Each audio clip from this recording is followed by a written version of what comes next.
Hello, everybody, and welcome to the Giant Conversation of This Topic Talks. I'm your host, Aaron Klingsmith, and today we've got an awesome show for you. We've got, in the new segment, we're going to talk about a guy named Sam. He's a dancing Starbucks worker. That's a very interesting story. We're also going to talk about how Lowe's helped out a veteran in need. We're going to jump over to Katie's Corner, even though she may not be here, and we're going to talk about 15 coffee cocktails that will help you survive the cold misery of winter. And then we're going to shoot over to Mark's Multiverse, where we're going to talk about dinosaurs and the Oculus Touch. And then we're going to jump in on to Movie Madness Monday with Fast and Furious 8. They came out with a new trailer. We're also going to talk about the Gloden Globes. And we're going to see what movie has hit number one for the third week in a row, along with the top 5 movies of 2006 to wrap up our year, and Star Trek. This is Topic Talks.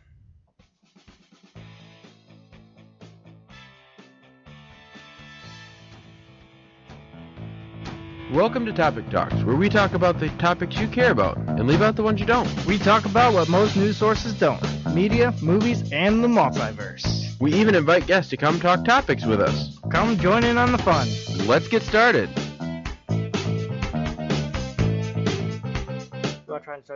Hello, everybody, and welcome to the Giant Conversation of This Topic Talks. Once again, I'm Aaron Klingsmith, and the guy who just started talking randomly is Mark. Hello, everybody. Katie, unfortunately, is not here. We're not quite sure why. She hasn't really responded. Hopefully she's okay. If you can hear us, Katie, as long as you're driving safe. Right. So we're just going to jump right on in, and if she comes in during the show, we'll let her do her segment. If not, we'll kind of take it over just so that way it gets done. So jumping right in. So, Mark, this is one that I thought you might like. I actually found it on Ellen.com. So we all love Ellen, right? Right, Ellen DeGeneres. Right. She has some of the coolest stories on her website, including this one. So Sam is a dancing Starbucks worker. Sam is a 17-year-old boy who suffers from autism, and he was told he would never be able to work a day in his life. How sad is that? That's pretty sad. I mean, I know a lot of people with autism, and they do a lot, more than, I could even do sometimes. So Chris is the manager of a Starbucks, and he met Sam when they went to a camp. It was a camp for kids with autism, and it was for like managers to kind of meet some of these kids and kind of get to know them and kind of see what autism was like and things like that. Well, Chris said Sam really stood out to him when he met him.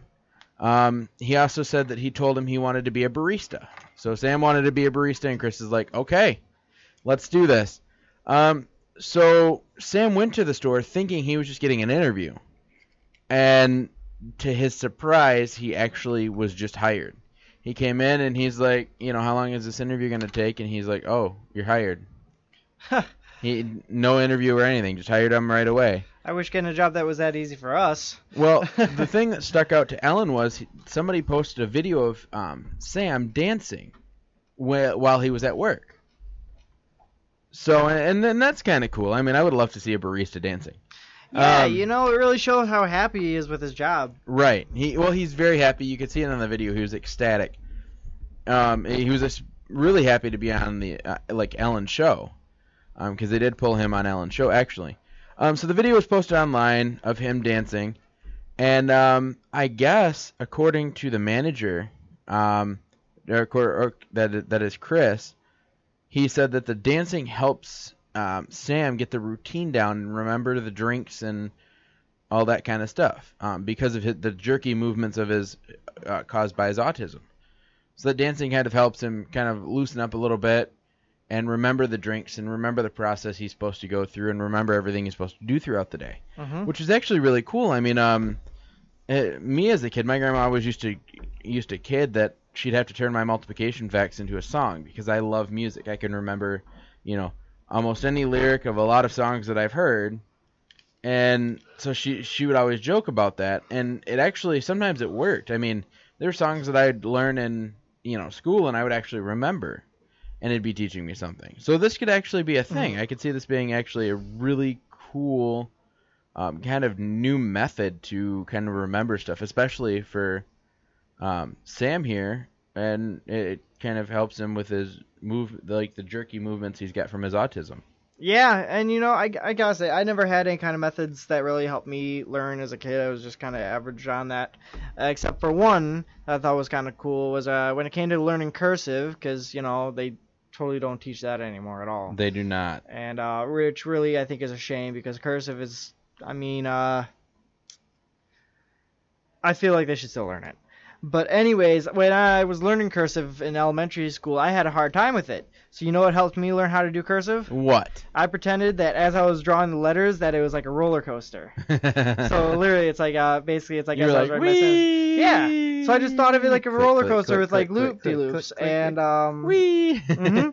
and exactly. And that's what helped me learn cursive, and I ended up being pretty good at it for a while, even though I have chicken scratch handwriting.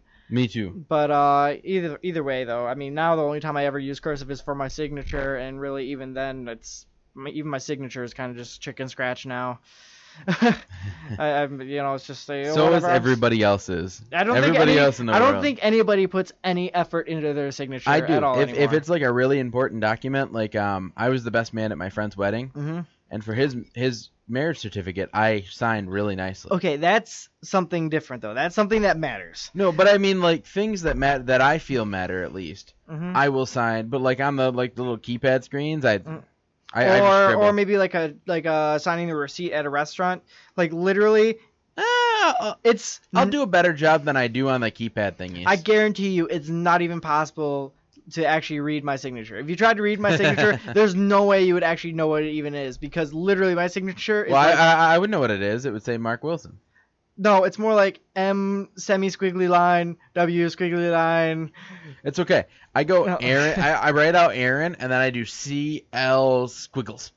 There you go. Because I don't want to do ING, SMITH, and I run out of room. My signature looks like a heart rate monitor. Okay.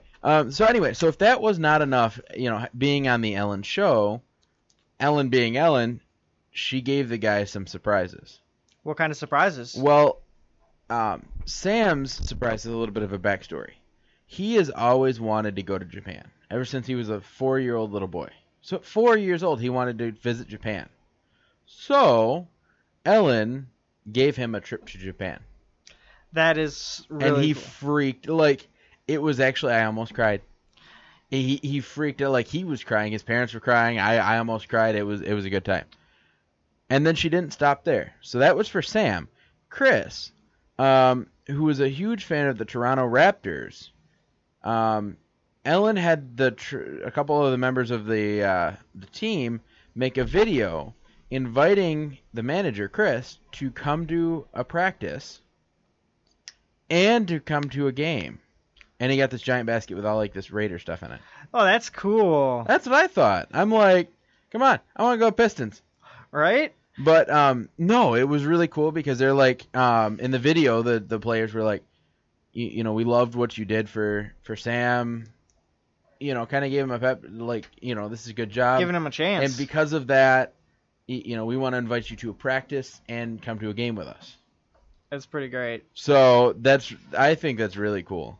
It's actually funny, about the whole, going to Japan and everything like that. I finally got my girlfriend to start watching some anime, right? Okay. And I got her watching Death Note, and one of the heavy concepts in Death Note are Shinigami, which are gods of death in Japan. Right.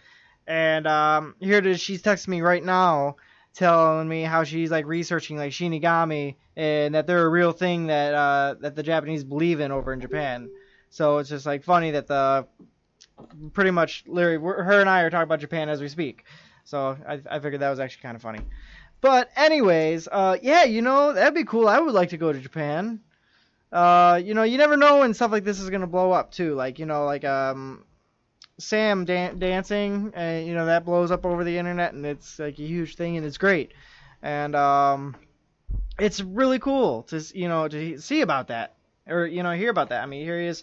Not only did he get a chance to work his actual job of his dreams, which a lot of people would really not want to be a barista. I know people who are baristas and they hate it, but see, I think if I ever was a barista, it would just be for the title because it sounds fancy. If I was What are you? I'm a barista. I would be a very cynical barista.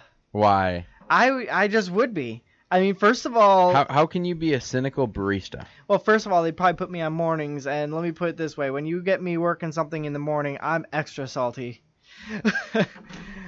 Like You were so weird. Like, I mean, no, here's the thing. Back in high school, I used to be a morning person. Used to be. I was never a morning person. But then... And I have to get up at 2 o'clock in the morning to make my internship 2 days a week. But then, I don't know what happened. As soon as I graduated, I was no longer a morning person. I'm the kind of person who sleeps until noon usually if I don't have anything going on during the day. If I have the opportunity, I will do the same. But so you know, if I'm going into work at like 6 o'clock in the morning or 8 o'clock in the morning, you gotta have your coffee. Well, first of all, I'm probably gonna have to get some coffee. Heck, I have to get coffee just to go to an internship at noon. Like every morning I go up to Empower Radio at Specs, and I stop by at Tim Hortons and get myself a coffee and a steak. See, that and would cheese be wrap. afternoon if it's noon. Well, it wouldn't be morning. Either way, but you know what though, there was a Tim Hortons out there. They kind of disappointed me one day. So now it turns out there's a Jimmy John's right across the street, and now I've been eating a lot of Jimmy John's lately, which is actually pretty good. I didn't think I would like Jimmy John's that much. Is it freaky fast? It's actually pretty fast. I was in and out in 5 minutes. Nice. So it's like, you know, good food in a hurry. So, but anyways, so back to baristas. Baristas! Yeah, I wouldn't be able to be a barista if it was a morning shift. Maybe in the afternoon, but honestly, I don't know.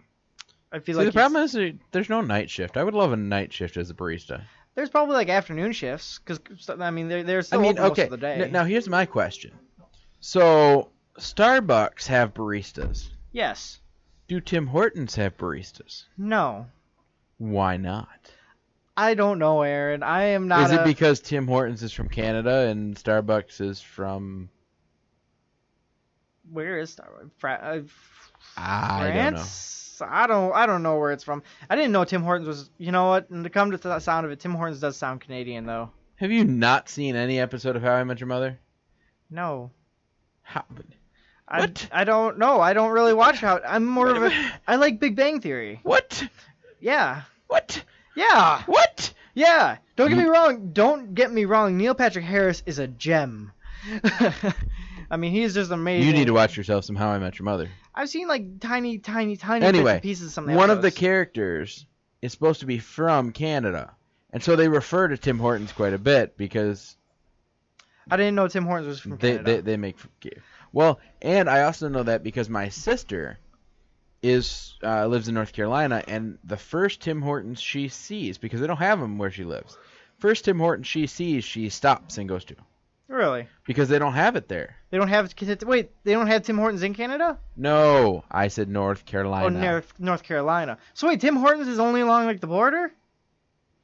It only comes down about halfway through the country. Really? Mm-hmm.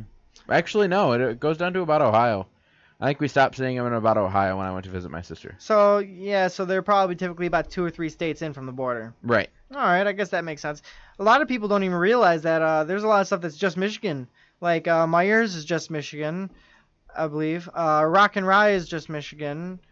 Faygo is Michigan. Yeah, Faygo is Michigan. But you can order, and they do sell Faygo in other states. Like my sister can get some Faygo. Mm-hmm. The one she cannot get, however, is Rock and Rye. Mm.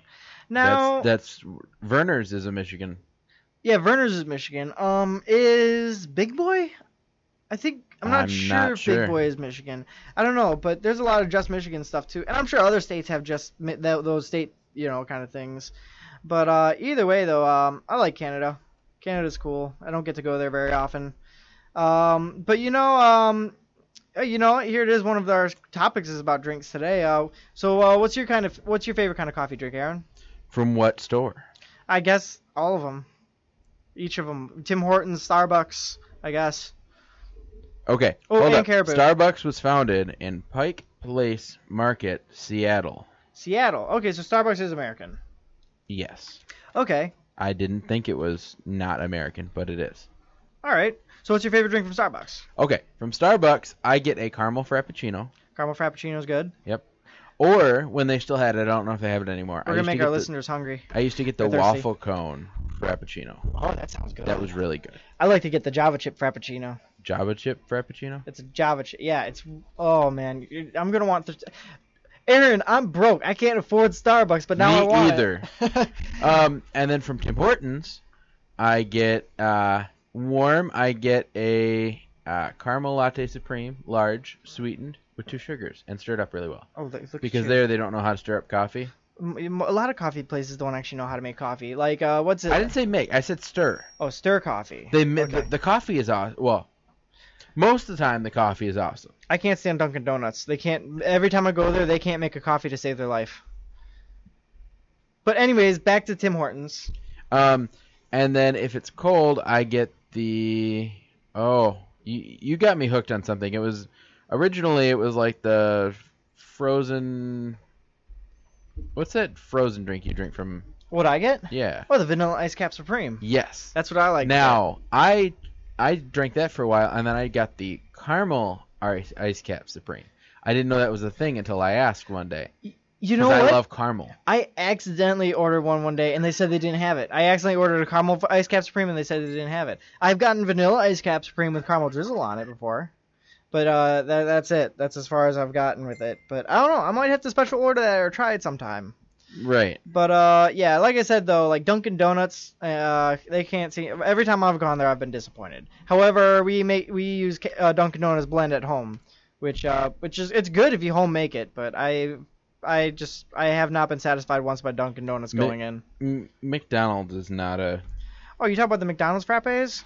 No, I'm just saying McDonald's isn't that good either. Like I used to drink their frappes, then I realized they're not. I found out that they're not actually coffee, and I stopped drinking. Yeah, I stopped drinking the frappes when I realized what they do to me. By the way, update. Katie is on her way. She's on her way. She had some trouble with driving. Trouble with driving. She spun out. Oh, well. But she seems like she's okay. So. Okay. Anyway, so that was our update on Katie. She is on her way, so she will be here for her segment. Okay. Just thought I would let everybody know. Well, no worries. We'll take our time, or either that if we run out. I could sit here and talk about coffee all day. Yeah, you know what? I probably could too. No, anyway, so but I don't think people want to hear coffee about all day because they're probably gonna want. I bet you anybody who's listening is gonna want coffee now. So, but to me, it really matters where I go as to what I get. It really does, though. Every place because is different. I can't get a caramel frappuccino from Tim Hortons, and if I did, I don't know if I would like it. I used to get a caramel frappuccino. I think it was a caramel frappuccino. They have this one. It's a vanilla bean frappuccino, and it's literally white. And yeah, it's literally a white frappuccino, and you know it's good. Don't get me wrong, but it's like a really strong vanilla flavor. I think the only way I can really drink it is if I get one of those cookie straws. The cookie straws. The cookie straws. The cookie straws is what makes Starbucks the best. I did find out, and you've had one. I found because my girlfriend has a Keurig, so I get K-cups a lot, and I found a caramel cappuccino. Really? K-cup that I love. Isn't that the one I had? Yes, it is. It was good. It's really good. Normally I don't really care for Keurig. It's too thick or creamy. It depends on what you get. Honestly, it depends on what. Because the first time you made me a Keurig coffee, it was. I mean, I don't know. Like I've only ever made. Oh well. You've made me two, and the first one The first one was that caramel cappuccino. The second one was French vanilla with French vanilla creamer. Yeah. I thought I had hazelnut last time. Oh, you did have hazelnut. The hazelnut was really good. I like that one. The one I had before, it was really, really thick and really sweet, and I couldn't finish it. That was my caramel cappuccino. Yep, I couldn't do it. That's my favorite. It was too sweet. Anyway, we digress. Why don't we get back to my second story, because it has nothing to do with coffee. But it does have to do with Lowe's. Lowe's decided that there was a way that they could help out a veteran in need. Oh, and I really nice. love this story. I think you will too. And everybody who's an animal lover will love this as well. You'll find out why in a minute. So Clay, I'm going to say Lurthy, is a disabled veteran living in Texas.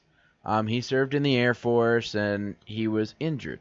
Not physically, but mentally. Okay? Okay. So I'm assuming probably something like PTSD or something like that. Which is very common among different soldiers that have served. So because he is injured, he has a service dog named Charlotte, which has caused some trouble like it's made it hard for him to try to find a job. But because not a lot of places want to take a person and a dog. Right. So Lowe's decided that they were happy to take both of them.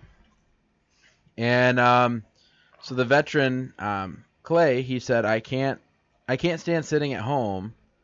And then he said that he was injured. And he said, instead of medications, I have Charlotte. So instead of taking all these medications, he has his dog. You know what? That's good, though. I mean, first of all, a dog. First, I'm a person who loves dog. Oh, he's adorable, too. Jenna's a person who loves dog. You and April love dog. Honestly, I have 3 dogs. I don't trust a person who does not like dogs. Well, okay. So this was I'm pretty sure it was a golden retriever. Golden retrievers used to be my favorite before huskies. See, German Shepherds are my favorite. German Shepherds are right there with... My ideal dog is a Shepsky. German Shepherd and Husky mix. Now, the funny part about this is my girlfriend registered my dog as her emotional support dog because she has anxiety. And sometimes she'll get in like very stressful situations and her anxiety will just kind of get the better of her. So she can literally take Charlie anywhere with her, can she? Almost. He's not registered as a service dog. He's one step under. He could be registered as a service dog. We didn't do too much research before she just registered him. Mm-hmm.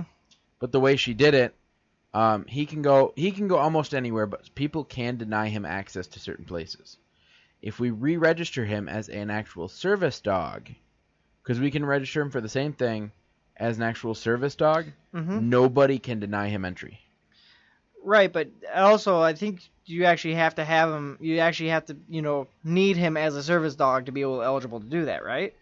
No, April could do it because she has the anxiety. She has the anxiety, and it could hit anywhere at any time. Right now, okay, so that's a cause now, that justifies it. Okay, so now Katie's, I think it's either her current boyfriend or her ex-boyfriend, whatever. He has a German Shepherd as well. And that one's a girl. I have a boy. He has a girl. And I guess he is prone to seizures. Yeah. So the dog's like a service dog. The dog can sense when a seizure's going to happen. So she is actually a service dog too. That's good. And so it's kind of, I love service dogs, and I love the kind of I can't even think of the word. Like the premise, I want to say. You see, I feel like if the day comes when me and Jenna get a dog, which I'm sure it will, is if her and I, end up together in the long run, which I'm pretty sure we will. Right. But when we get a dog, I can almost guarantee she's gonna want to get registered as an emotional support dog because first of all, she loves dogs. Has she been diagnosed with a? There's only certain things that you can get them registered. She's been diagnosed as depressed, I think. I'm not sure if that might be one. I know anxiety is one. Being dyslexic is one. Being dyslexic is a cause for an emotional support dog. Really?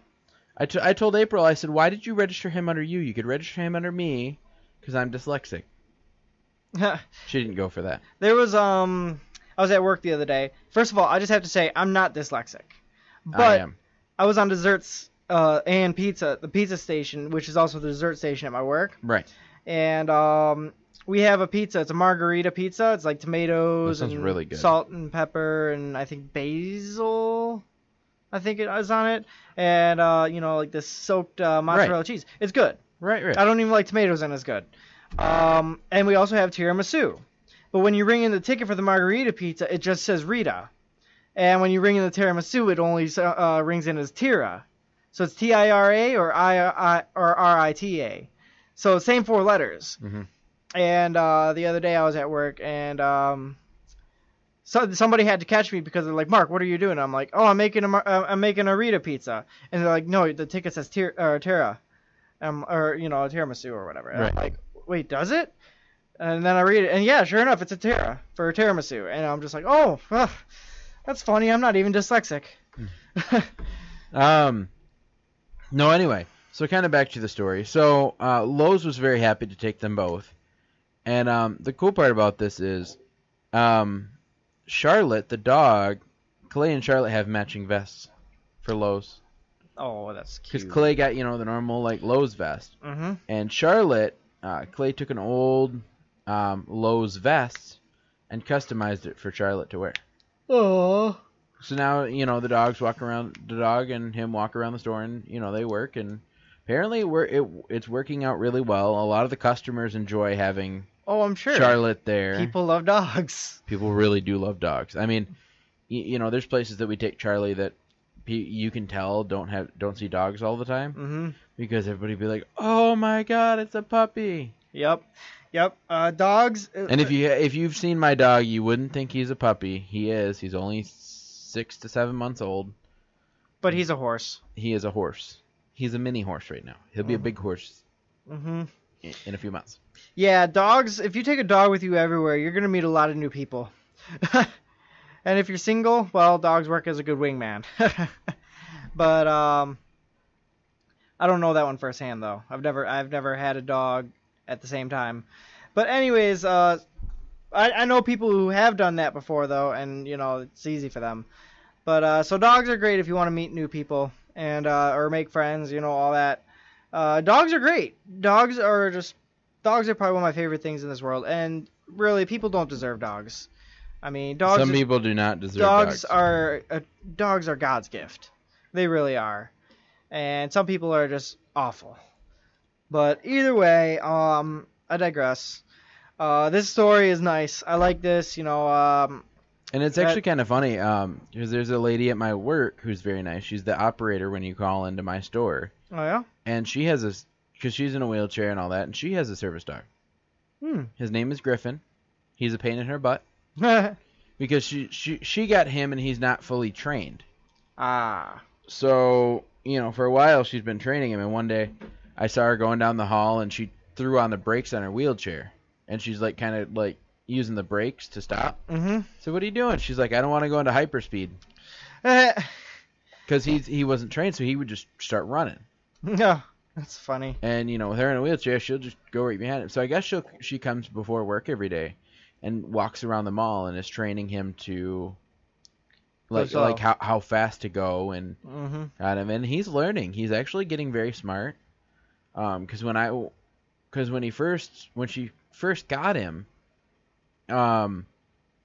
he was kind of like, he was a puppy. Like, he'd come up to everybody and but now he does what he's supposed to. He lays underneath her desk and, kind of sits there, and people can come and pet him. It's not like we can't pet him. Everybody, the whole store loves him. Mm-hmm. But she's trying to train him. You don't jump on people. Things like that. Kind of the same things I'm doing with Charlie. Right. My dog Lucky.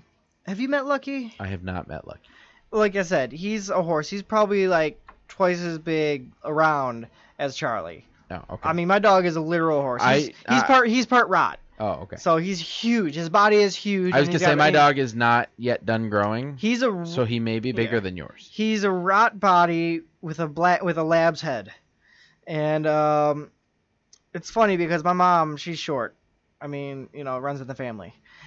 Yeah, you're not that tall yourself. Yeah, and she'll try and take the dog for a walk, and my mom won't take the dog for a walk. The dog takes my mom for a walk. That's what I tell April. I'm like, why is he your emotional support dog? You don't walk him. He walks you.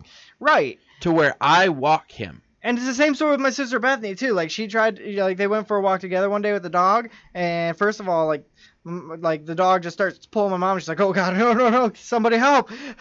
And Bethany grabs a hold of the dog, and, she takes over.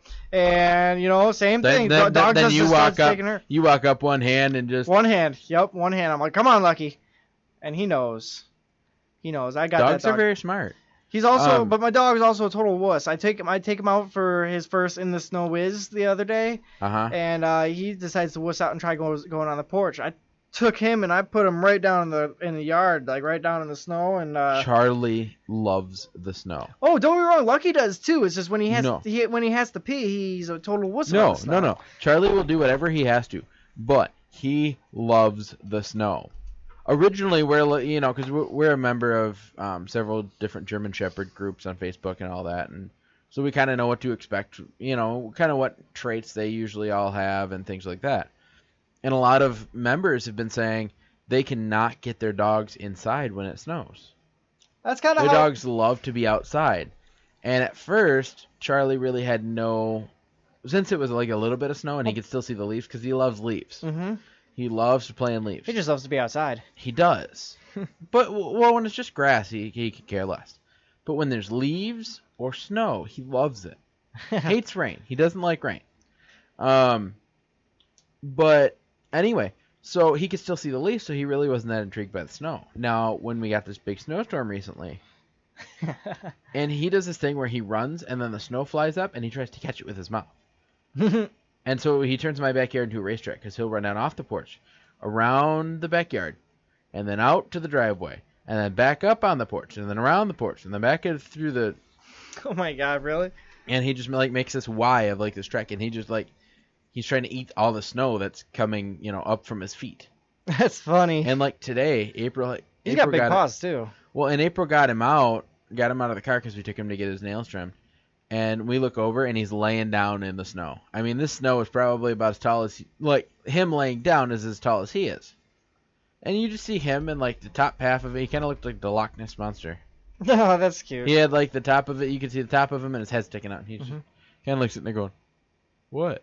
Yep. The other day, I think it was actually Yeah. yesterday, because that's when the huge snowstorm was hitting. Yeah. Jenna had to go to work. Yeah. And her car was covered. And so we went outside. She had to get going, but we had to scrape off her car. So we grabbed our scrapers and started brushing off her car.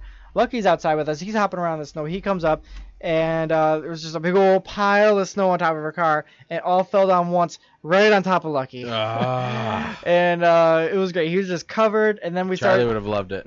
And so he shakes it off, and he's all happy and excited. And so we just start brushing more snow off onto him and all that. He's going nuts. He's loving it. He's trying to bite it and shake it off and all that.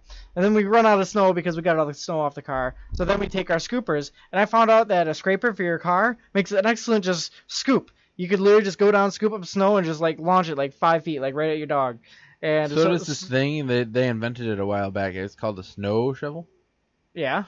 Oh my God! I have to break that out with Lucky. He's gonna love it. Oh my God! I didn't think to do that. But basically, we were just like launching. Amateur. We were just launching little bits of snow at Lucky. And listen, Lucky's like the first big dog I've had. Okay. See, I would throw, because I had Blue, who was an Australian blue heeler, and I would throw literally a whole bunch of snow on him, and he would be buried and try to eat it all at the same time. And he loved it. It was great. You see, so I'm gonna do that with Charlie.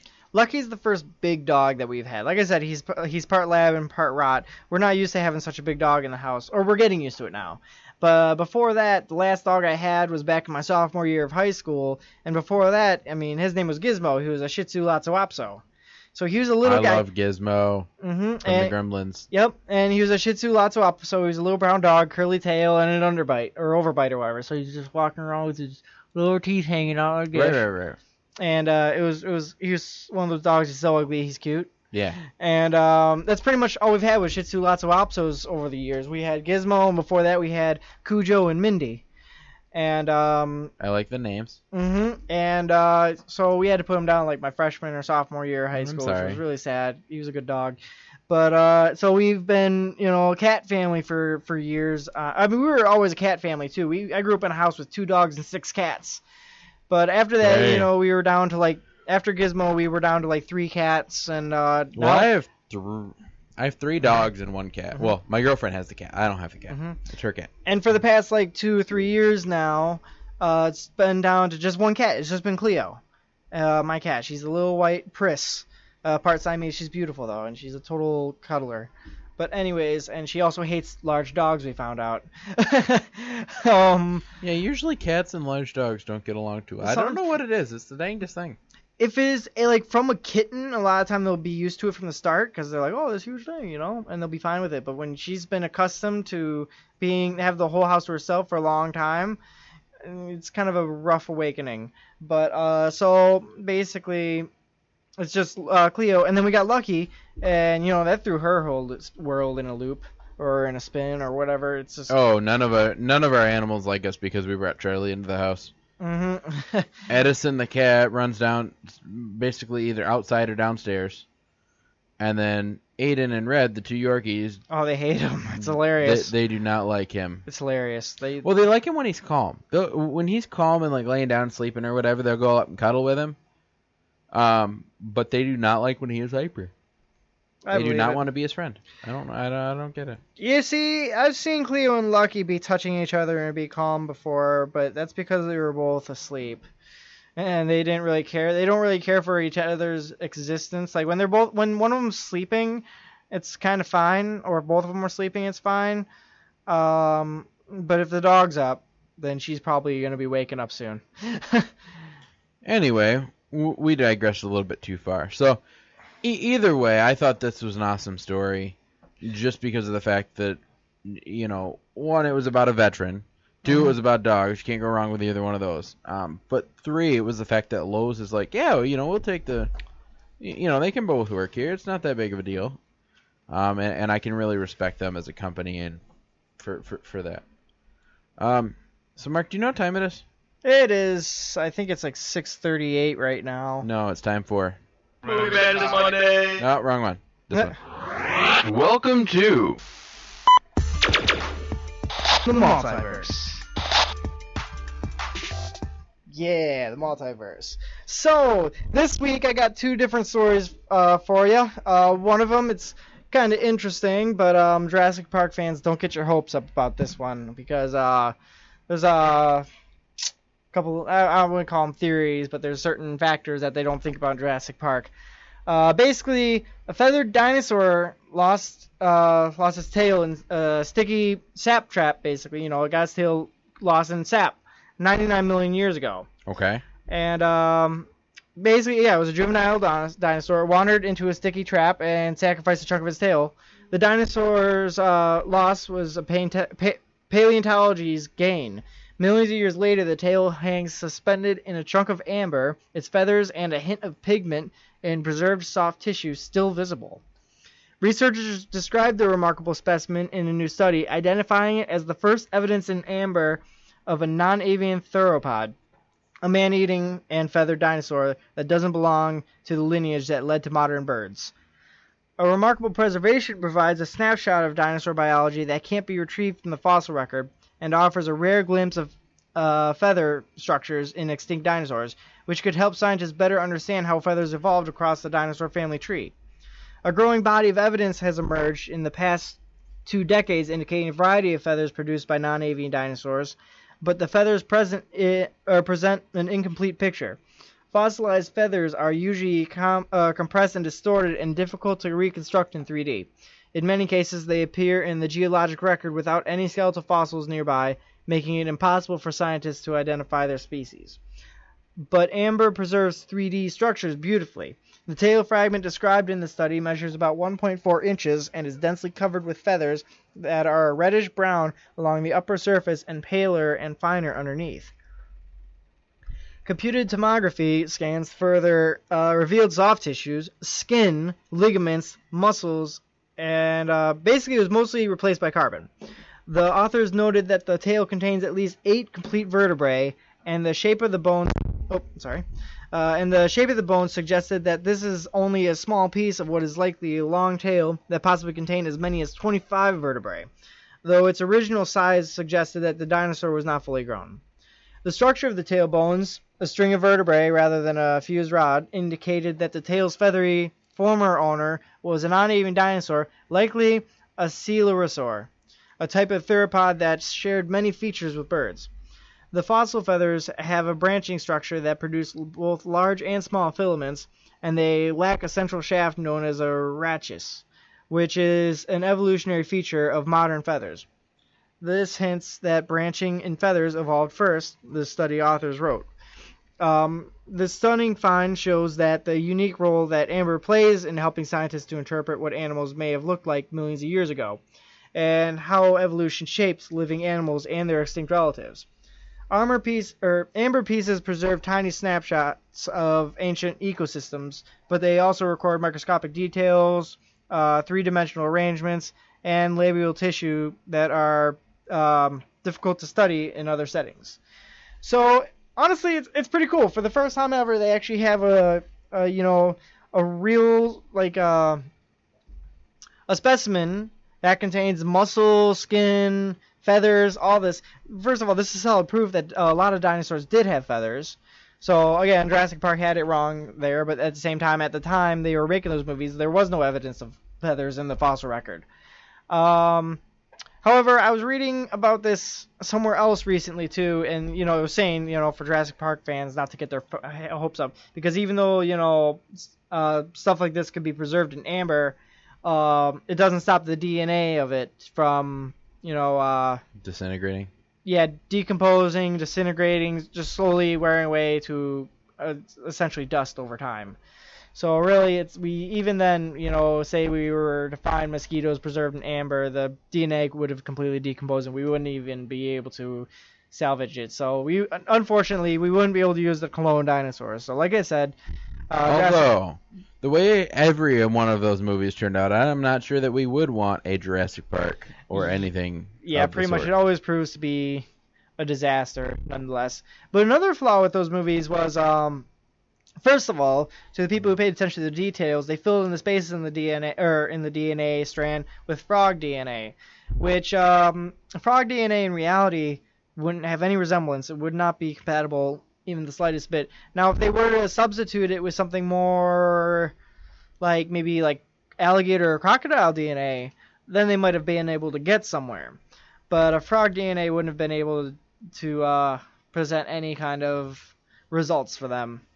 So, I mean, it's still, like I said, it's kind of cool that, that they made this discovery. At the very least, this helps us discover what certain dinosaurs look like and helps us, learn more about their bodies. So, again, I thought it was a really cool story to share about. And, I love talking about Jurassic Park, so it gave me an opportunity to do that as well. Right. I'm wondering if when they're going to come out with Jurassic World, too. Because I know... I haven't even seen Jurassic World. You haven't seen That's right, you haven't even seen the first one. I'm so tired of Jurassic Park, Jurassic World, It's actually really good. You have to watch it. Well, it's way better, in my opinion. I don't know about... Because Jurassic Park is good. The other movies are good. Like, I can stand them. I think it was the last one was way too long. What, Jurassic Park 3? Yes. Was it the one... with the Spinosaurus? Was it the one where they brought it back to New York City? No, that was, first of all, that was San Diego, and it was a T-Rex, and that was the Lost World. That was the second one. That one was ridiculously long. Yeah, that one was... I'm like, oh, it's over, and then they're like, no, we're going to take it to San Diego, and I'm like, you are so dumb, and this is so long. Then he escaped and did a whole, like, Godzilla thing, and went off to Japan, I'm assuming. Oh, well, back to there, I don't know, whatever. Yeah, if we were ever going to do Jurassic Park, we definitely want to make sure it's off the coast for, like, a long ways. It was. Yeah, except that they made the mistake of taking it to the mainland. Well, not even that. Like, the first Jurassic Park, they just had to kind of abandon. Mm-hmm. Well, another thing is they left out some scenes in the Lost World. They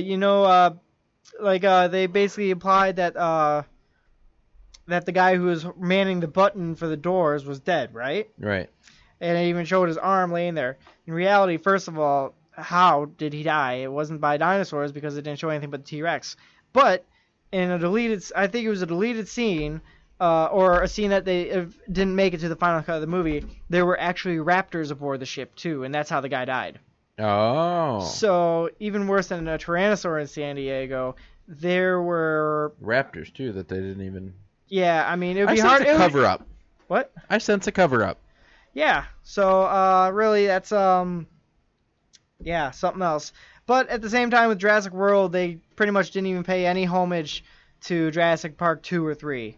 They pretended they didn't pretend it didn't happen, but they didn't pay any footage or any reference or anything like that to those two movies. It's just meant as a sequel to the first one. So, either way... it was a do-over for the two screw-ups they already made. Essentially it was. Which, honestly, I think it did justice anyways. Jurassic World was a really good movie. You have to watch it. It's really good. But, so... Anyway, so the Oculus Touch. Yes, the Oculus Touch. Bringing us back to, down to topic. The Oculus Touch, which brings your hands into virtual reality. So what is the Oculus? The Oculus is basically, like I said, one of the first steps into virtual reality that we worked with so far. There was like stuff like the Oculus Rift, which basically, it's kind of like the precursor to this kind of technology. There's games. Have you ever heard of Markiplier and PewDiePie? No. Okay, they do demos and stuff like that with this, with their like Twitch and stuff like that. But basically, it's the Oculus Rift. It's like a virtual reality headset, Right. and right now the graphics for the stuff isn't very, very good. It's still early on, but essentially it's virtual reality. It brings you into the gaming world firsthand, or like right in front of your face, and it's a 360 experience. So that's really cool. And they've had other stuff too. I know there was a phone that came with a virtual reality headset recently. My girlfriend has it, but I don't remember which model it is. I think it was like the S7 or I think it was the Galaxy phone? S7. Yeah, the phone did. It was it was the S7. Yeah, it was the S7. It came with she hasn't used it at all. Well, mine didn't come with it. Originally, when you pre-ordered the phone, if you pre-ordered it, you got the. Yeah. Either way, she gets motion sickness, so she hasn't had any interest in using it. But basically, well, good. Then you can sell it to me because I've got the same phone. It'd be sweet. That would be cool. Maybe we'll see. Okay. But anyways, virtual reality company Oculus is bringing your hands into the third dimension with its new touch controllers. So now you can actually look down and see your hands just where they really are in physical space. You see them in the virtual world, according to Oculus co-founder and CEO Brendan Ireb. You can even So are these like gloves or? Yes. Okay. You can even interact with objects, you can wave and gesture, and you can climb a wall. It really allows you to interact with a whole new dimension in virtual reality. The initial application for Oculus Touch is gaming, obviously, virtual reality. So right away, you're going to have a lot of enthusiasts and hardcore gamers who are going to jump in. You know what I see? I see a future where you have one room devoted, like a completely empty room, nothing in it, devoted to gaming.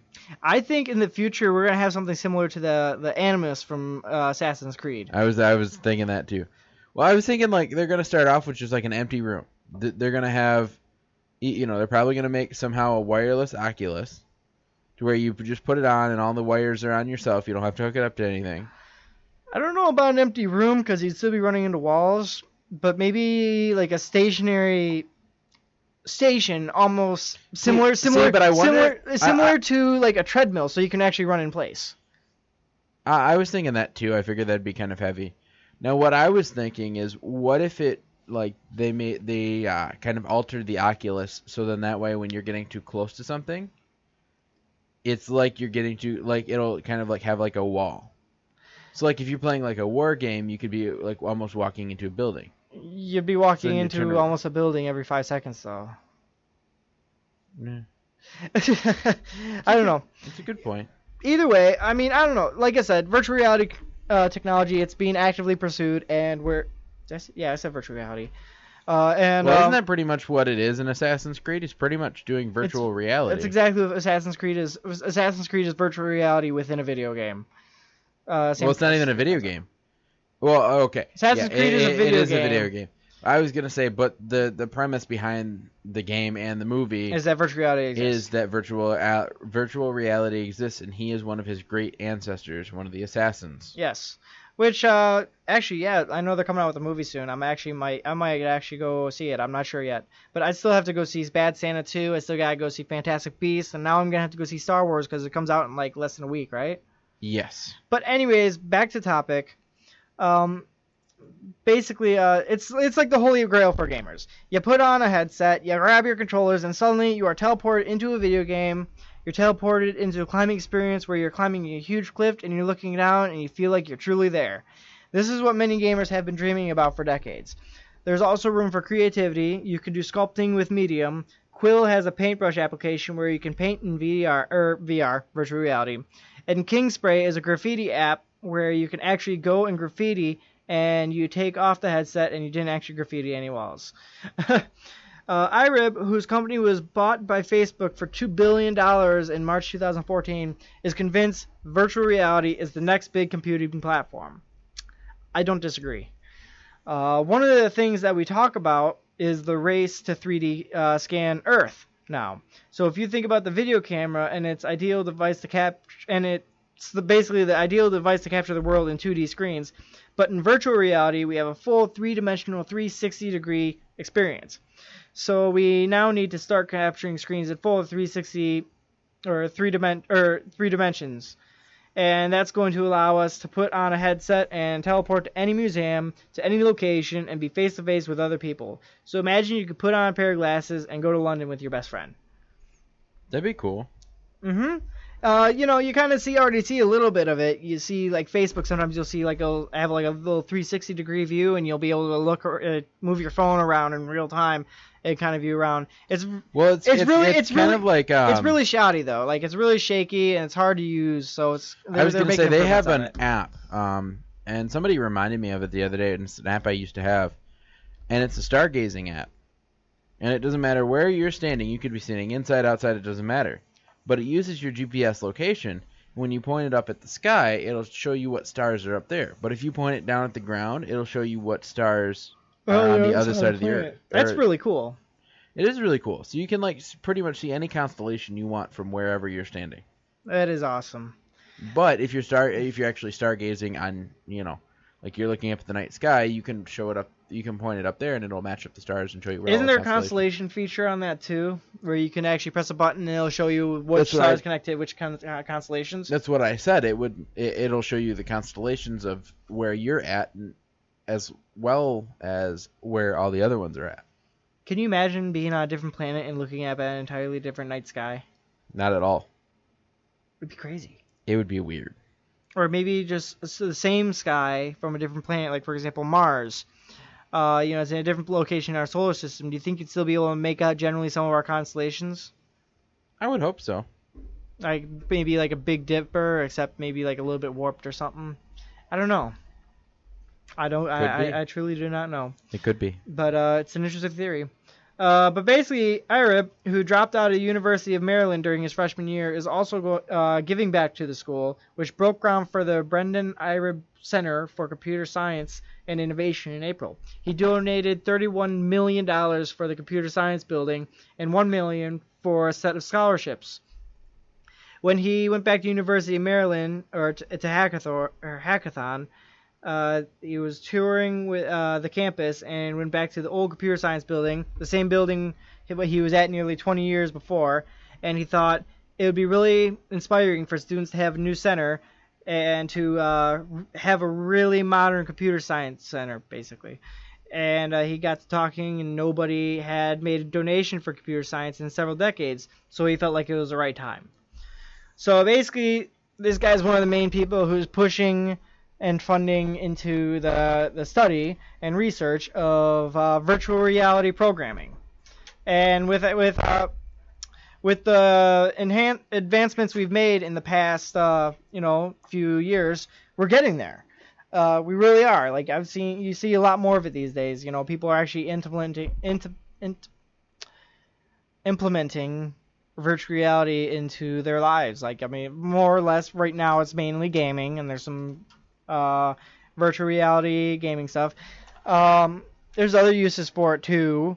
One use I've heard for it, I'm not going to mention over the radio. But you can probably get a good idea of what it's for. Right. But, and that's not all. There's tons of different uses you could use for virtual reality. But like I said, mainly it's gaming. And, we'll be getting there soon. Because what is more important than gaming? You're talking to a gamer, Aaron. I'm not going to say really anything is more important than gaming. I can't wait to, play my Xbox next time. I haven't played my Xbox in 2 or 3 days now. Hey. Just because I've been so busy. I was going to say, I just recently rediscovered my Rock Band. Yeah, and I've been playing that. I want to go and start, buying... I want to get, an online guitar... Or I want to get one of those wireless guitar controllers for my Xbox 360 and start getting all the Guitar Heroes again. I was thinking about... one thing that I do want is I want to get a second guitar for mine. Mm-hmm. But I started playing Star Wars Battlefront 2 the other day. Yeah. And I was curious, because I've got it for my PlayStation 2, what the difference would be if I got it for an Xbox 360. Would the graphics be any clearer? Between the PS2 and the 360? Yeah. I think the graphics are a little more clear, but not by much. So not enough because the 360 is a generation ahead of the PS2. Well, I knew that, but I just didn't know if it would be enough of a... Let me put it this way: with the graphics we're used to today, no matter what, the graphics aren't going to be amazing for it. Well, I knew it wouldn't be amazing, but if you're looking for better graphics, yes, go with the Xbox. Because I've already got it. I'm just debating whether to make it would be worth my while to make the switch, or whether. Well, first of all, if you're gonna go rebuy Battlefront 2, I think it's cheaper now. Back when Battlefront 1 and Star Wars The Force Awakens came out, right, Battlefront 2 was making a huge comeback. You couldn't find it for less than $180. Damn. But now I think you can find it for like $40. I don't know. Actually, you know what? Let me. Anyway, look I rediscovered my Rock Band. I don't have the drum set over here. I've just got the guitar, which was my favorite part anyway. And I thought it was really cool because so I haven't played my PS2 in years. So I've lost a lot of the games, the memory that I used to have. So now I've got to go through and play the original Rock Band again. Mm-hmm. So that way I can unlock all the songs that they have, because I've only got a small list of songs right now. Right. By the way, I just looked it up. It wasn't for 360. It was for Xbox. It's so for Xbox. Same platform generation as the PS2. Yeah, but they have one for the 360 if you look. I don't think looked they do. It up. They do. It's compatible with 360. It's not for the 360. They have one for 360. I haven't seen it anywhere. I literally looked it up the other day. Either way, if you're interested, they do have it for Xbox for about $40 right now. Yeah, see, I don't know if it'd be worth my while, because Xbox still kind of sucks. It is. It's worth it. It's worth it. Not really. It's a really good game. Well, I know it's a good game. I have it. It's not that I don't have it. I'm still going to enjoy it. I was just debating whether if they had... Well, yeah, I guess you're right. I mean, the graphic difference isn't going to be a significant change between Xbox and PS2. So really, you could go without it and just play it on your PS2. I used to play it on PS2, but then I lost it, and then I decided I'm going to get it for my Xbox because it's compatible with my 360, so why not? I don't think the PS2 one is compatible with PS3, but I didn't have a PS3, so I'm not one to talk. Either way, but... Anyways, but how awesome would it be if they remastered Battlefront 2 for the Oculus? That would be amazingly sick. Either way, though, sit there and here's fly the thing. Here's the thing, because you could fly a ship, mm-hmm. and you wouldn't need any space to do it. I believe they have a virtual reality X-Wing simulation. Huh. I believe they do. See, what I really want is I just want a flight simulator. Like I said, it's an X-Wing simulator. Like, it doesn't have to be anything fancy. But like, because I used to have this one on my computer, and I'd like the joystick for it and everything. Mm-hmm. But I could be in like a, giant, like a plane that you get on now to fly. And you can see all the buttons and stuff, or you can get on a jet. Like, there were all these different types of... Now, it was glitchy because it was free. One thing I think would be cool, except that they probably wouldn't market it, would be if you actually had a fully capable, advanced, real-life, real-time flight simulator. I would love... Like an actual plane. I would love that. Except that we cannot have millions of people learning how to fly planes. Because that would be bad. Because if somebody decided to go like terrorists, that would be very bad. Because literally just about anybody could learn how to fly a plane then. Instead of going to like pilot school or anything like that. It's like, oh yeah, I learned how to fly an airplane from my bedroom. It's not good. I mean, it would be cool, don't be wrong. Well, it's kind of like Rock Band. People don't walk out and go, yeah, I'm a pro at Rock Band. I know how to play guitar professionally. True, it would be a different scenario. Plus, not to mention there's like the whole G-forces and all that. But basically, though, it's kind of like Bill Engvall. Like, he got to fly with flying a jet, like a fighter jet. Mm-hmm. And he said he threw up, and like almost pooped himself because they were trying to reach like so many G's, and he's like, couldn't breathe. And yeah, if you're gonna fly a jet. First of all, by the time you actually make it to the jet, you probably know it's not a good idea to have to poop by the time you get on the jet. You're gonna want to go before you go. Yeah. But and you might not. I don't know about eating. I don't know. But either way, still that'd be cool to have a flight simulator. I would love that, and I'm sure they're probably gonna have something like that in the future for virtual reality, considering the fact that they're already doing the X-Wing simulator. I think it's virtual reality, but I'm not entirely certain. I know with the new Battlefront game, you can fly X-Wings and you can fly ships and all that stuff, and you can fly it first person, which is pretty cool. But still, the new Battlefront game left a lot to be desired, which also brings me to my other point. If they were going to bring Battlefront 2 next, it would be Battlefront 2 to the new Battlefront, not to the old Battlefront. And the new Battlefront is severely disappointing compared to the old Battlefront. No, I'm saying they need to literally take the old Battlefront 2, And the remaster game it. as a whole, and just remaster it. Make the graphics better. I agree. Don't change anything about the game except for the graphics. I agree. Make it Star Wars Battlefront 2 Remastered. with today's graphics. Yes. Remastered. That would be amazing. And keep doing that every, 10 years. That would be pretty awesome. Except that that's not how it's going to work, though. I know it's not how it's going to work. That's how I want it to work. Mm-hmm.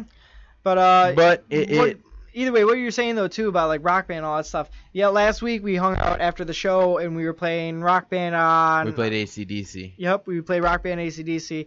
And now I want to get back into Guitar Hero and Rock Band. But, like I said, it's hard to find that stuff online to buy. It really is. So it is madness. It is Movie madness. Madness Monday! Movie Madness Monday! Did you like that transition? I thought that was pretty cool. I did like that transmission. Okay. I guess if Katie manages to get here, I guess we'll probably just play her after Movie Madness Monday then, right? Yep. All right, sounds good. So the first up on Movie Madness Monday, they came out with a Fast and Furious 8 trailer. Yes, they did, and I have to say, I have interesting feelings for it. It's very fantastic. Now, one thing I despise with a passion is, and I've talked about this before, The name. the name. The Fast and Furious franchise does not have a record. I was going to say, really good so we names. already know that they do not know how to name anything. Because as it stands right now, and this is the order that they were created in, not the order you need to watch them in. The Thus came first. Yes. So it was The Fast and the Furious, Too Fast, Too Furious, Fast and the Furious, Tokyo Drift. or no, Tokyo Drift, and then Fast and the Furious. No, it was just Fast and Furious. Fast and Furious, and then they had Fast 5, Mm-hmm. Fast and the Furious 6, And then Furious 7. Furious 7, and now they're going to have A new one. the one, it is The Fate of the Furious. the Fate of the Furious. Because The Fate of the Furious. Because Fate. Why can they not? How hard is it to go? Fast and the Furious 1, Fast and the Furious 2, Fast and the Furious 3, and then, not to mention, do they not know how to name? They're pulling a Star Wars. What do you mean? Because Tokyo Drift belongs after 5 or after 6, in between 6 and 7. Oh yeah, well that happened forever ago. Yes, but still, it bugs me Well, because they put the name, they put the number of the order that it was created in on the spine. do you know why they So did that's it like that? 3, They originally didn't intend for more than 3 movies, and now there's 8. and now there's going to be 8. Mm-hmm. But they Now originally intended to end it with Tokyo Drift, See, but they didn't. It's a random movie. Yeah. It's kind of like that little stint that they did with the American Pie movies. You have American Pie 1, American Pie 2, American Wedding, and that's all with the original cast. Then they jump to American Pie Presents Bandcamp, Naked Mile, Beta House, Book of Love, and then they go back to the original cast with Reunion. Yeah. I feel like we need to go to school to teach people in Hollywood how to number and name movies. That would be nice. I feel like this should be a job, and I feel like I should get paid a lot to do it. It just bugs me because it's like now they're just changing the entire name. Because, okay, before they'd take like one where like, you know, they're like Fast 5. Star Okay. Wars is, I mean... Furious 7. Okay. But the Fate of the Furious. They're supposed to be going fast. I don't care Right. about the Fate. I know there's going to be another 2 movies. Right. The Fate, I could care less about the Fate. Star Wars did decently with the naming. At least, I mean, yeah, they made the movies out of order, but at least they made the movies so far out of order. But listen, they made it so you could actually like watch it chronologically, and when you watch it chronologically, you can still count it, okay? And you can order it chronologically too. Unlike the Fast and the Furious series where they put the numbers of which they were created on the spine. So now, me being very picky as I am with my movies, He's very picky. I have to put 1 through 8 like they are written on their spine. But I cannot watch them 1 through 8 because 3 makes absolutely no sense. You gotta I watch have it to- after 6. So yes. So now I have to watch 1, 2, 4, 5, 6, 3, 7, and then 8. Yeah. Yeah. It is just annoying me. Anyway, that all being aside, the storyline behind this movie is weird. is fantastic. It's It's interesting. fantastic. You would not expect it. It's fantastic. You would not expect it. And I'm going to spoil it. Don't. Oh, fine. It's just a trailer. So Well, whatever. yeah, I was going to say it's the trailer.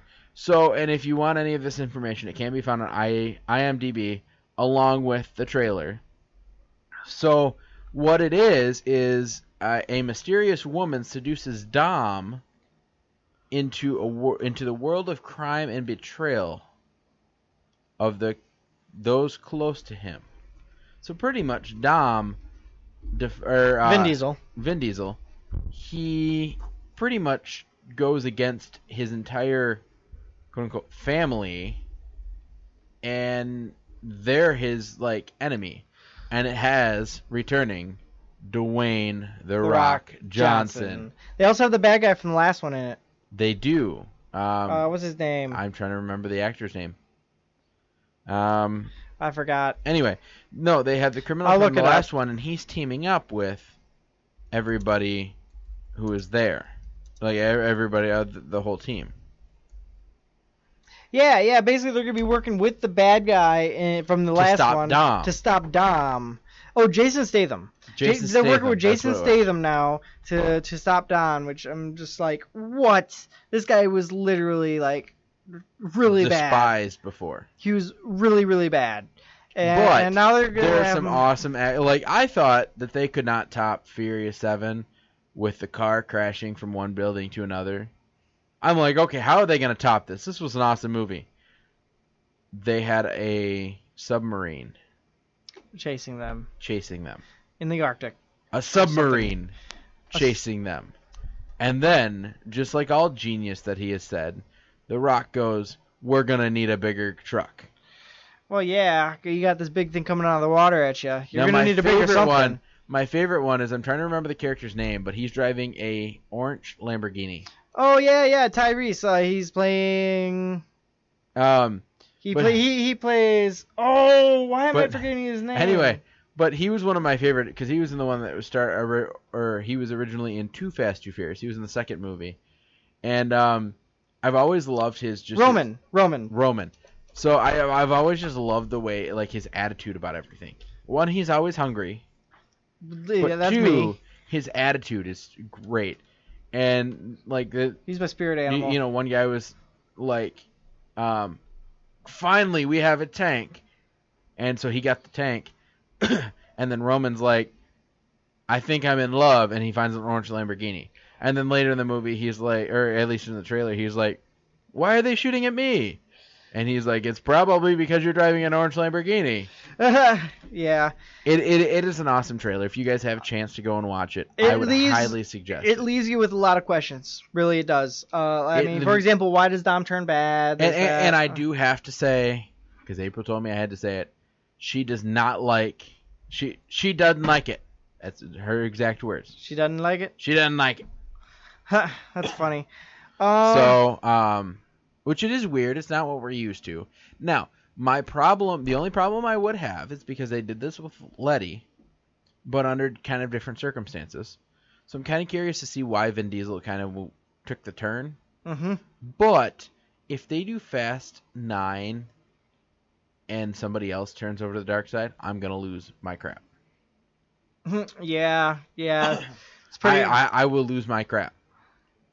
Because Yeah. now at that point, they need to shut down the series because they're running out of ideas.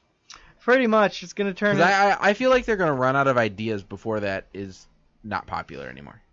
I don't know. We'll see. One of the biggest issues I had with it, and quite honestly, it might not even be an issue because they might end up doing something, is they... You wanted to see... I didn't want Paul. to see Paul Walker, but I wanted to see some kind of homage to him. I'm pretty sure, I'm 99.999% sure you will see some part of him.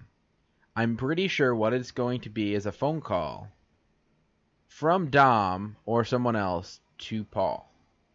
Or to Paul's character's wife, and then you're going to hear about him. Right. Because they're not going to completely dump him out of the series. Right. I just, I mean, don't want them. I don't want them to completely dump him. Maybe if it's just they like could because he technically retired. not maybe as a main parted character, ways. but keep him as like a side character now maybe, and just have him do the same thing with the face replacement with his brother or whatever. But we don't know how much of that was actually done, and we don't know how good it actually was. I mean, I couldn't tell, but for all we know, they could have said that they did that, and it could have been like a couple second segments just so that they could get everything to work. Well, if I remember hearing it right, they had the movie 60% done when Paul died. Right. Anyway, no. So sorry, it is The Fate of the Furious is going to be coming out very soon. So did it come with a date? It did not come with a date. Oh, yes, it does. It comes out April 18th. Or did it come with a fate? It comes out, I think it's the 18th. I need to know this because it's my girlfriend's birthday. So guess where I'm going to be on my girlfriend's birthday? Probably taking her to see it, right? We're going to go see The Fate of the Furious. Good luck with that. I can't stand that. Let me tell you, you're probably going to have to get tickets in advance. It's probably going to be sold out. I know. Fantastic Beasts and Where to Find Them was sold out when I went to try and see it, and that was a week after it was playing. Speaking of sold out, why don't we move on to the Golden Globes? Sounds good. So the Golden Globes are coming up very soon, and they have released a list of nominees. Now, I poured through the list, and I'm not going to read you the whole thing because it's boring, but I have picked out kind of some of the popular ones that you guys might care about. So, some of the nominees. Deadpool was nominated for Best Motion Picture Deserving. and musical or comedy. So it's kind of both. It could be either. It's going to fall under comedy, but it's all really one category. musical? Musical or comedy. So it's not saying Deadpool's a musical. It's saying the category has musicals and comedies in it. Okay. Does that make sense? I guess. I was going to say It definitely passes as a comedy for sure. It's not calling it a musical. I know. It's saying the category, it can be either a musical or, that's the main word, or a comedy. So they they just can't have their own designated categories? Apparently not. What if it comes down to an amazing musical and an amazing comedy? Do I look like I run the Golden Globes? Well, apparently you're an expert on naming movies. I am. But this is not a movie now, is it? Deadpool was a movie. Well, yes, Deadpool was a movie, but I don't have a problem with the name. Fair enough. I just have it, and I really don't even have a problem with the category. You're the one that has the beef with the category. I still have my beef with Deadpool. Either way. Just because. The best motion picture, this is an animated motion picture. Some of the runner-ups are Kubo, and the Two Strings. Moana. Moana? Yep. Which is the one that we will be talking about a little bit later. And then Life. You have to tell me about this next one. Life as a zucchini. As a zucchini. Life as a zucchini, Aaron. I don't know. I have not heard of this. Me either. Is it some kind of spin-off of Sausage Party? I hope not. Sausage Party was... Oh. Okay. Oh my god. Sing Life as a zucchini. And Zootopia. Zootopia really did top the charts. I did not see it. I think it's going to be Zootopia. I did not. Either that or Mona. Is it Mona? Moana. It's Kubo might stand a chance. I feel like My Life as a Zucchini is not going to win. I haven't even heard of My Life as a Zucchini. Me either. But Best television series. Again, musical or comedy. Stupid. Atlanta, which is on FX. Blackish, which is on ABC. Mozart in the Jungle, which is on Amazon. Transparent, which is on Amazon. And Veep, which is on HBO. The only one of those shows I recognized was Blackish, and I'm pretty sure it's like a spin-off to The Purge. What? You know the Purge movies? Yes. No, Blackish is a comedy. It is? About a black family in America. And doing what? it's just making fun of black stereotypes and Okay. white stereotypes. All right, I'm looking into this right now. It's nothing like Do you not watch TV? No, I do. But listen, there was a show on here. Yeah, I can guarantee you it's not Blackish. Oh, because wait. This was Wait. You know what? this Never mind. was It might have been a movie. comedy or musical. Is the movie you're talking about a comedy or musical? I am literally looking it up on my Netflix account right now. I feel like you're looking at a, action, which wouldn't even be in this category. Okay, you know what? I'm not seeing it in here. Hang on. Okay, well either way, so so those are just a couple of the categories that I chose. Like I said, I poured through, and there were a lot of movies I didn't know. There were a lot of movies that I didn't know.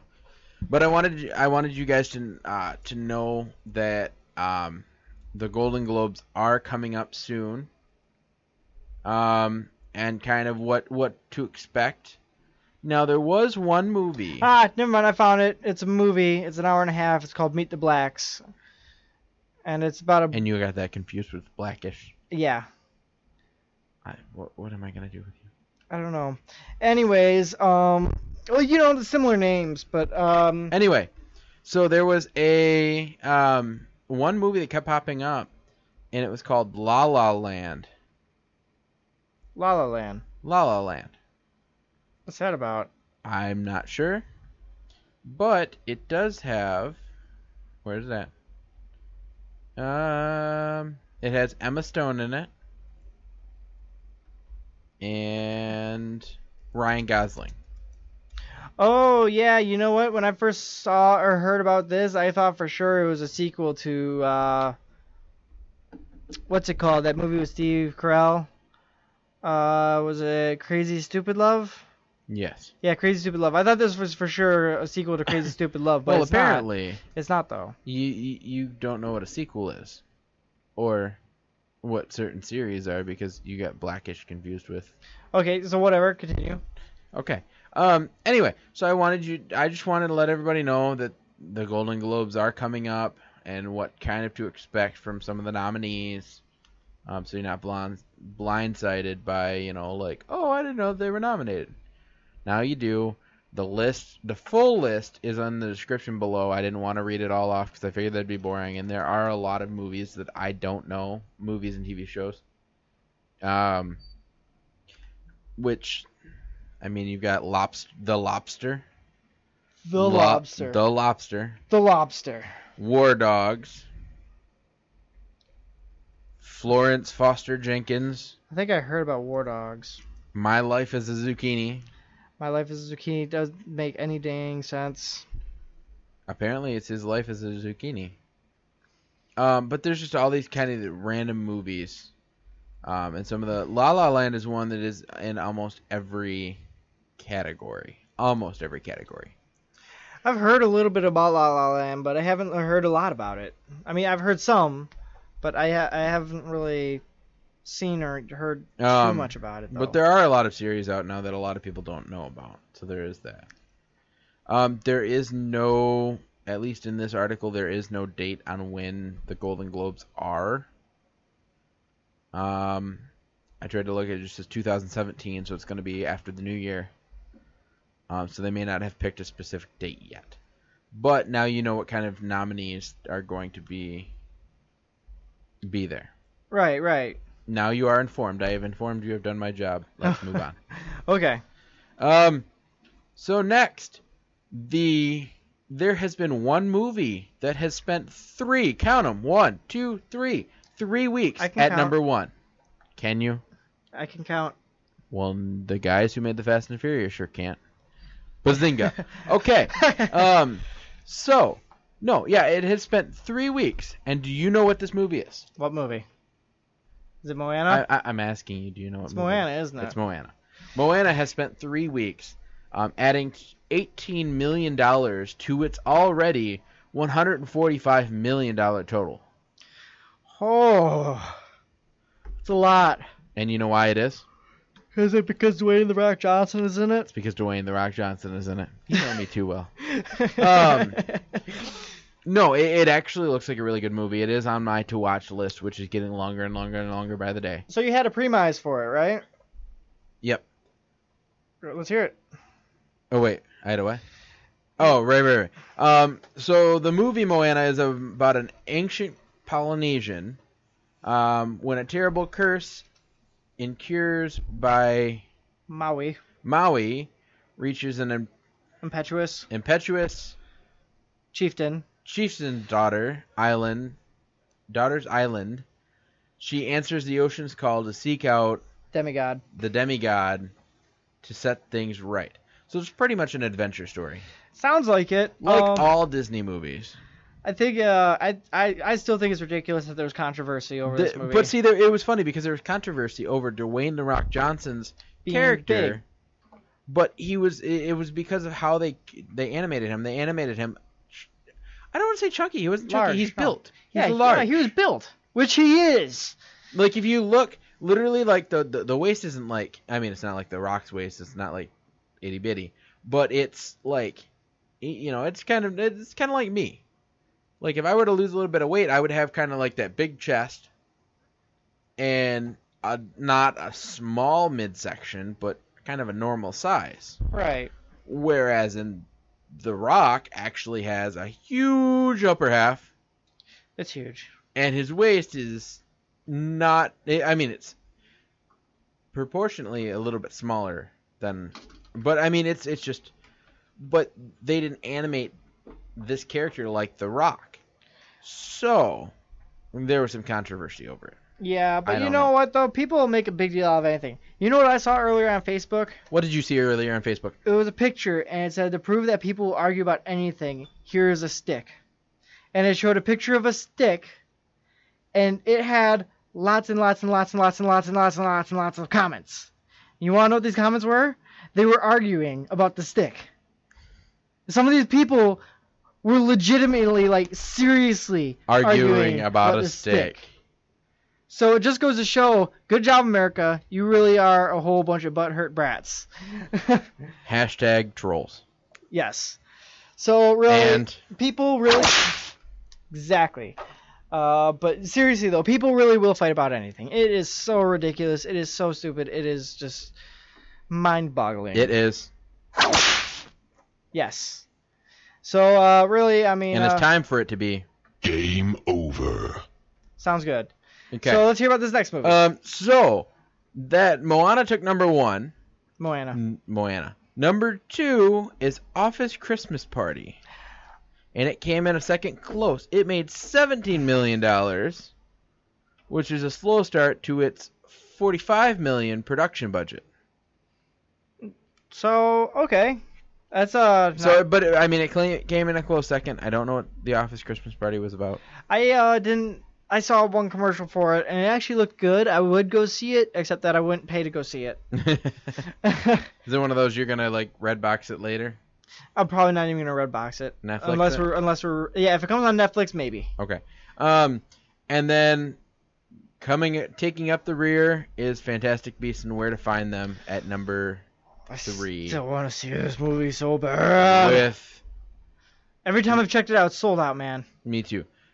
So it is just shy of $200 million, taking third place in this weekend with $10 million in sales. I wonder how much money they put into it. Me too. It couldn't have been cheap. Do I know? No. I don't think either of us know. But either way, they're obviously breaking the amount already. Google knows everything.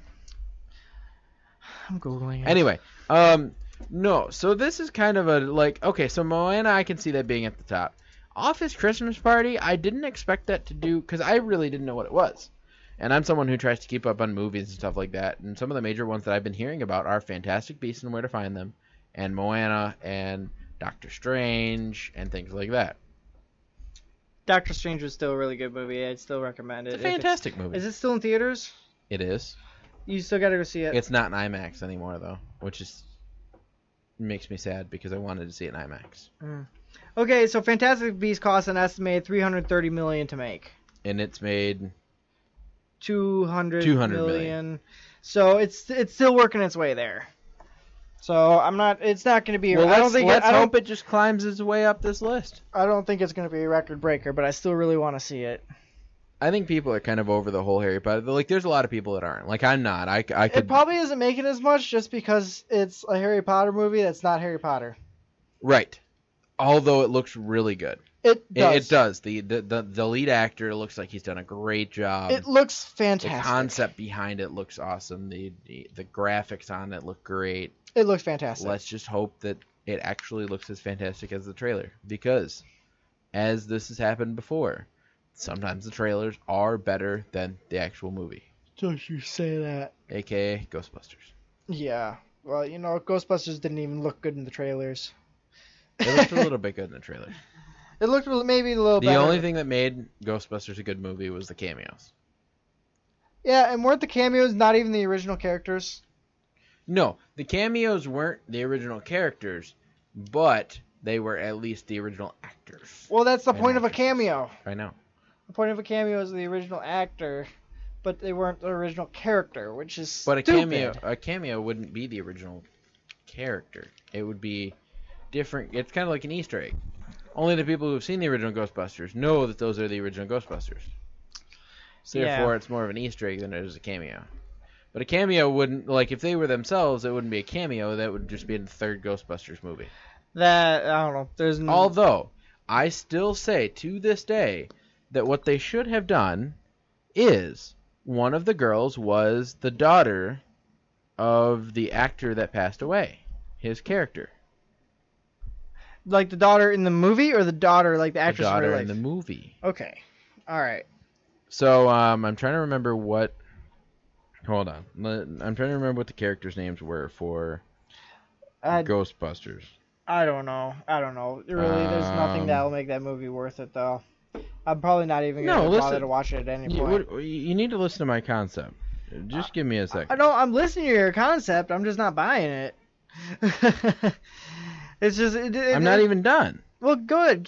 Continue, then. Well, let me get the names first real quick. Well, that's fine. Go ahead and get the names. But, like, the new Ghostbusters movie, it just didn't look good to start with.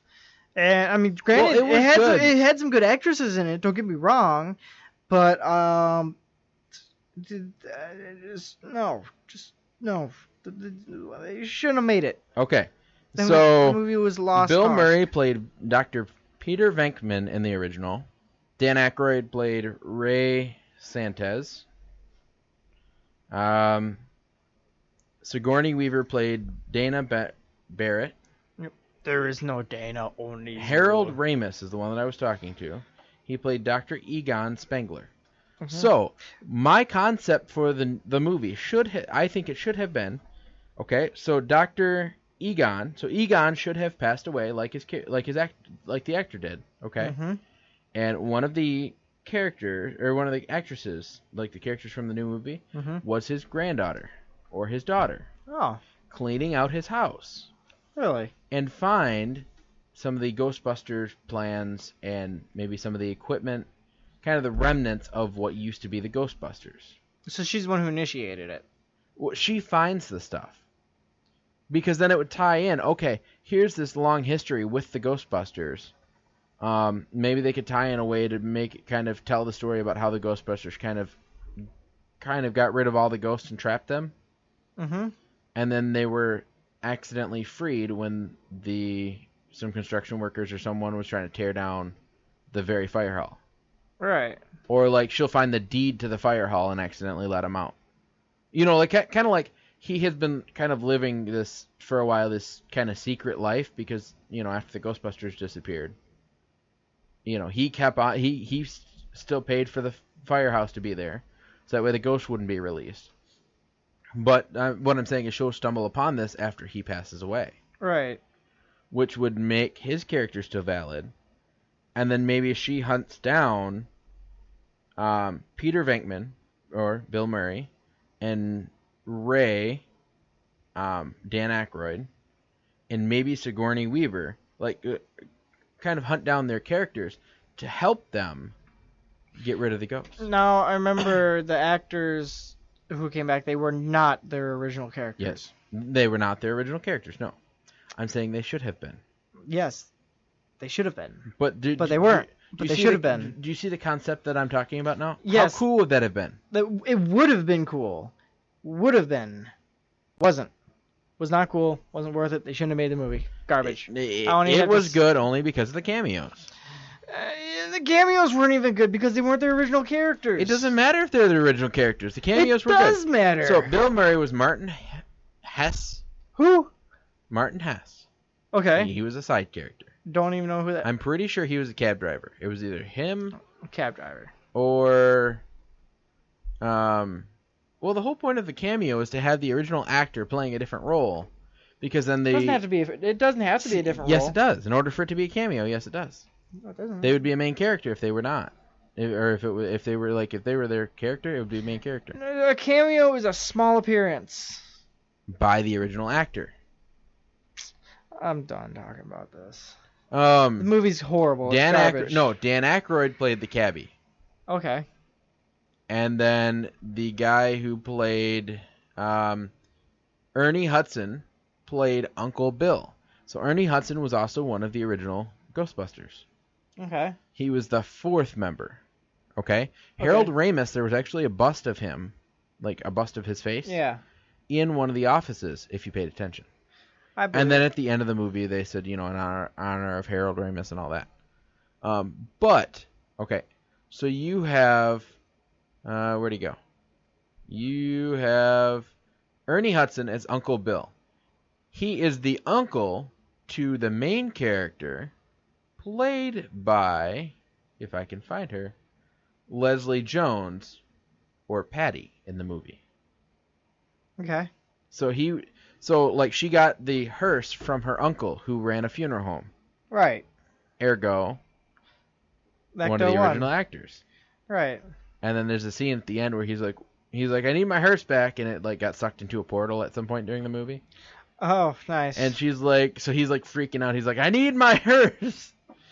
No, but I thought it was cool because I like when the original actors play different characters, because then with the way that they did the movie, because then you're like, oh my god, and if you've seen the original, you know who that is. It's kind of like Sigourney Weaver in the end. I suppose Sigourney Weaver played the mother of Kristen Wiig's character, who was Erin Gilbert. Okay. So it played like her mom, I think, is what it was. Okay. But I mean, at the end, Matthew and I went and saw this movie, and we saw Dan Aykroyd as the cabbie. We're like, that's Dan Aykroyd! Oh my god! And then we saw Bill Murray just kind of as a random pedestrian. He came up and said something, and we're like, oh my god, he is the Ghostbuster number 2. And then we had, then we saw the uncle, and we're like, ah! And then Sigourney Weaver caught us completely by surprise. And we're like, they're only missing one. And the guy behind us, the very nice gentleman behind us, informed us that there was a bust of him in the movie that we happened to miss. Ah. But then they paid it. Because he was the one who passed away. Right, he was the one that passed away. So they put a bust of him hidden in the movie. Okay, clever. As an Easter egg. Clever, but still. But I do believe that my idea would have worked and probably been more successful, rather than the storyline that they chose to go with, which was garbage. Agree. It was kind of like the Spider-Man 3 of the... Spider-Man 3 was not good. I'll admit that. But it still had leaps and bounds on Ghostbusters. Well, yes, I'm not saying it wasn't... I'm saying that Ghostbusters was like the Spider-Man 3 of the Ghostbusters franchise. Speaking of Spider-Man, I am so excited for the new one. They released a trailer for that as well. I did see that. Did you see that? I saw that. I like the part where he's taking out the whole crew of thugs and they're all dressed up with Avengers masks, and he's like, oh, wait, you guys aren't the Avengers. You guys aren't the real Avengers. Now, do you like the new suit or not? At first glance, I did not like it because it looked too puffy. Too puffy. It looked too puffy. Too puffy. But after seeing Civil War, this Spider-Man became quite possibly my favorite Spider-Man. Why? First of all, the technological enhancements in the suit. First of all, I did not like the eyes to begin with, but then I realized that the only reason that the eyes looked weird was because at that moment in the scene, the mask is built with technological binocular vision in the movie. He can zoom in with his eyes like lens. Right. and so like the eyes, like the white parts they will move. change. Yeah, and so in that particular part in the trailer before, made it look tacky, but when you look at it through the rest of the scenes and all that stuff, it's just because they were zoomed in at that point in time. Now here's the big question. What? Are you ready for this one? Yeah, You might want to sit down. I'm sitting. Okay. So, do you prefer the gizmo to make him shoot webs with the canisters, or the gland that makes him shoot webs by himself? The gland. Me too. That's the original reason why I never even saw the Amazing Spider-Man movies. Because I found out that he was using the canister thing or the. Now, I did hear that in the comics that's how it worked. And this is my take on it. I do not see how he could have made web that was strong enough to support his weight, plus all the other weight he's trying to use with it, plus what happens when he runs out of canister, like runs out of juice. Right. And he did in the movie. The only thing that was too much of a weakness for me. Yeah, the only thing is, with the new one, he kind of incorporates both. He's got the web glands, but he still uses the things to swing from the technological grasper things. He actually still uses those to swing, I believe. But he can shoot web. See, but I like the original, like what I would consider the Tobey Maguire Spider-Man, because it's literally just the glands. As a Spider-Man concept, I liked his. I like Tobey Maguire a lot. As a suit, I liked his suit. They did really well with his. I really liked his suit in the new one. I think they could have made the spider. I was gonna say the Tobey Maguire suit wasn't that bad. No, that was kind of the original look for Spider-Man. Now they're going with kind of like a revamped look for Spider-Man. Yeah, there's a lot of mix and match between which Spider-Mans I think are good design-wise. But personally, I think as an overall, all-around, I think this new Tom Holland, I believe his name is, the new Spider-Man, I think he's probably my favorite Spider-Man. So I'm expecting big things. Tobey Maguire is still my favorite. Tobey Maguire was a good one. And it's because of, okay, so the new one isn't going to have what was her name? Mary Jane? Mary Jane. Or is it going to be the other one? What's her name? It's not going to have Mary Jane. It's going to have the other girl. What's her name? I don't know. Gwen Stacy. Yeah, it's going to have Gwen Stacy. It's going to have Gwen Stacy? Instead of... Which is kind of good, because in The Amazing Spider-Man, the Tobey Maguire one was good, and I think all the actors and actresses did a really good job. Spider-Man 3 did suck, for several reasons. Could have been better. Could have been. That had potential. But The Amazing Spider-Man was sucky. I still haven't seen Emma Stone was really good, but that's because I think Emma Stone's hot. I still haven't even seen them yet. I heard they were okay, but I still don't care for the idea and concept behind all of it. I'll probably go back and watch them at some point. That way I can at least just be able to justifiably hate. Either way, we need to get moving on. But the Tobey Maguire is my favorite. I am looking forward to the new Spider-Man. I am looking forward to it. You know what? Actually, before we move on, I just heard one rumor. It wasn't recently. It was like a month ago. I heard that Tom Holland might not even be Spider-Man for long. I heard they might actually kill him off, and his friend Miles Morales is going to become the new black and orange Spider-Man, which I think is a really cool idea too.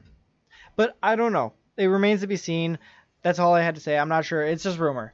But anyways, that being said, now we can move on. Okay, moving on. So, we are doing the top 5 best movies of 2016. And you know what? I think I agree with most of these. There's some of them that I'm kind of like, what world are you living in? But we'll let everybody else decide. So, number 5 is Suicide Squad. I'm surprised to see it make this list because it got so much hate. Personally, I'm surprised to see it hit this low because I know a lot of people that loved it. Here's the thing. I went in to see Suicide Squad expecting it to be horrible because of all the horrible reviews, but I loved it. I think because I had such low expectations, I thought it was a really good movie. The problem is a lot of people will hype up certain things. If you go in there expecting it to be an amazing movie, it's going to let you down. It always will because you're what I've realized, and the only movie that has ever proved me wrong is Furious 8. No, 7. Yeah, 7 was there. Furious 7. Because I thought they were going to kill off Paul Walker's character. So I went in there thinking it was going to be an amazing movie, but it was going to be sad because Paul Walker's character was going to be killed off. Alas, they didn't do that. So you were upset about that? No, I was very happy. Because Okay. I was kind of like, I didn't want them to kill him off, Me neither. but I couldn't see really another way of him ending it Right. until I saw the ending. So they blew my mind in that way. Yes, the So ending was very... that is the first time I've gone into a movie and was like, oh my god, and they've blown apart what I had originally thought. Because there were several times in that movie I'm like, he's gonna die, it's right here, he's gonna die, and he didn't. No, literally, there were several parts. If you watch that movie and you go in with the mentality that he is going to die, you realize how many times you're like, right here, he's done. And then he gets saved, and you're like, oh. I wish I would have okay. gone in with that mentality because it would have made some amazing We'll watch comebacks. it. And now that you think about that, you'll watch it and you'll see what I mean. Personally, I don't have it yet because I wanted to get it on Steelbook, but they sold out. I want to get it on Steelbook, though. I have all the other ones on Steelbook. But they only sell them on Steelbook when a new one comes out in the stores. Anyway, so Suicide Squad made number 5. This next one surprises me how low it went. Finding Dory made number 4. I'm actually... I was surprised. I thought that would be number, 2 or 3. I don't know. You know, the thing is, Finding Dory fell short because here it is. It was Living in the Shadow of Finding Nemo. Finding Dory was so good. It was a really good movie, but it still fell short of Finding Nemo. Not at all. Not at all. It was a very, very, very good comparison. In some aspects, I prefer Finding Dory over Finding Nemo, and I grew up with Finding Nemo. Either way, don't get me wrong. It was a very good sequel. Don't get me wrong. It was a very good sequel. I loved Finding Dory. I would go see it again. I would, I'm speaking whale. I love the seals in that movie. Yes. They were probably my favorite characters. I don't know. I liked Hank. Hank? Which one was he? The octopus? Hank was the octopus. Hank was a good one. He was really good. Oh, that beluga whale. The beluga whale. He was pretty funny. Anyway, so Finding Dory made 4. Deadpool made number 3 on our list. I was surprised to see it make this list only because I feel like Deadpool... I don't know, maybe time was just flying by for me, but I thought it was last year, Valentine's Day. No, it was this year. It was this year. And that's hard to believe. Time is really flying by for me then. This is not good. So then Deadpool was really good, though. It was rightful on this list. So then Zootopia took number 2. Did not see it, but I heard it was absolutely amazing. Now, Mark didn't even guess originally when I asked him who he thought took number 1. Yeah, honestly, I was totally surprised because I don't know. I'm going to be honest, Aaron. I'm sorry, but I was split between a couple different things. I was not 100% paying attention. If I would have been listening to the movies you listed off beforehand, I figured Captain America already made the list. So I figured if I would have guessed it, would have been like something that I already guessed on the list. So as he said, it is Captain America Civil War. It is Captain America Civil War, and it is rightful on this list. It is there. It is number 1 as it should be. Now, some other ones that made the top 10 but didn't break the top 5. Batman v Superman made number 6. Believe it. The Jungle Book made number 7. That's another one on my to-watch list. It. Kung Fu Panda made number 8. This one kind of surprised me. Yeah, you know what? Kung Fu Panda 3. I had low expectations for it. I did not see it, but I heard it was actually really good. Now, I don't know why this one is on the list. Rogue One. It hasn't even come out yet, really. Because we know it's going to make the list. And then Cloverfield Lane. It should have made been number 10. That should have been Doctor Strange. Now, some movies that did not or made it onto the list a little bit further. We've got X-Men made number 11. Doctor Strange number 12, right? Doctor Strange number 12. Alice Through the Looking Mirror. Through the Looking Glass. Looking Glass. Made whatever. number 13. I'm going to jump around. The Nice Guys made number 15. Secret Life of Pets. This one caught me by surprise. Oh, that one looked 16. good. I wanted to take my niece to see that because she loves it. 16. It's not bad. My niece wanted to see that. I wanted to take her to see it, but I didn't. I just think I'm so busy and I'm so poor. Batman: The Killing Joke made 19. That doesn't surprise me too much because that didn't come into theaters, I don't believe, or it didn't everywhere. It came ahead of Star Trek Beyond, though. It did. Star Trek Beyond made number 20. Star Trek Beyond was amazing. So that's kind of the standings of the top 20. But I pretty much agree with the top 5. I mean, I would have jumbled them around a little bit, but I'm happy with. After hearing some of the entries on that list, I believe some other movies should have been on there in the top 5. You wanted Doctor Strange to be in top 5? I don't know about top 5, but definitely top 10. I wanted Star Trek Beyond to be in the top 10. I wanted to see Alice with the Looking Glass in the top 10. I didn't even see it in the theater, so I didn't get to see it, but I did. As good as Alice in Wonderland was, Through the Looking Glass looked even better. Yeah. But yeah, I'm surprised that Doctor Strange was as low as he is on this list. That really did catch me by surprise. I'm crying. No, I'm just kidding. Yeah, it's not exactly the order I expected, but at least all the movies I expected to be on there are on there. So I'm going to leave the question with everybody else. What movie did you like being on that list, or what movie would you like to have been moved up, or what movie did we not even mention? What movie was not even made, that didn't even make the top 20? Aaron, what was out of all the movies that you've seen this year, not even ones that you think would be the best? That I've seen this year? Out of all the movies you've seen this year, which one would you think was the best one? Well, I've only seen a couple movies, and I'm trying to remember them all. The latest one that I've seen is Trolls. And that was really good. Trolls was really good. For me, Civil War. Easy, I didn't even get to see Civil War. I'm pretty sure I may not have watched. You're not a true Marvel fan. I'm a DC fan. You haven't seen Civil War. You haven't seen Doctor Strange. You did see Dawn of Justice, right? I didn't. You didn't even see that. I'm too broke, man. So am I. I still want. Did Fast 7 come out this year? Or was that last year?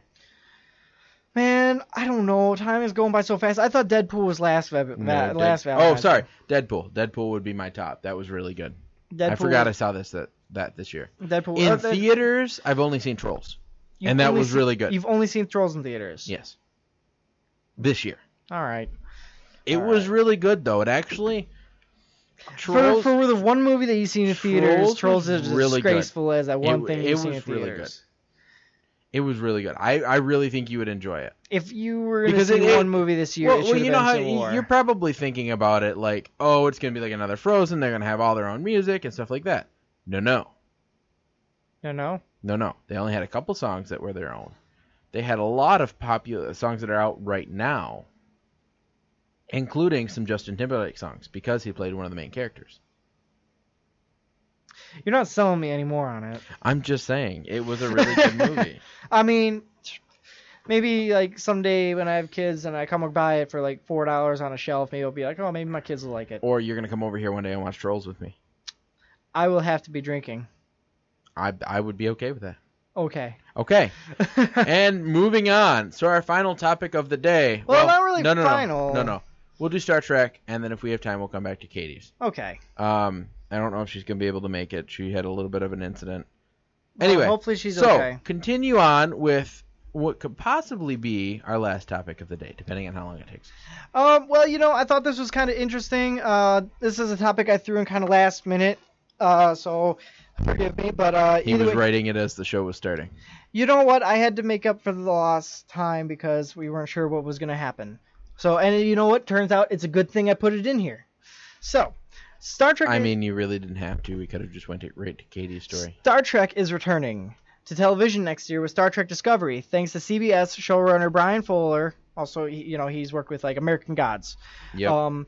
And plenty more talent responsible for the new sci-fi series. The meaning behind the title of the ship, and the ship's name for itself, speaks for itself in some ways, but there's a little more to it than meets the eye. According to IO9, during Star Trek Mission New York, a crowd of Trek fans were treated to promotional video for Star Trek Discovery. In the featurette, which didn't contain much new footage, Fuller explained Star Trek Discovery's title.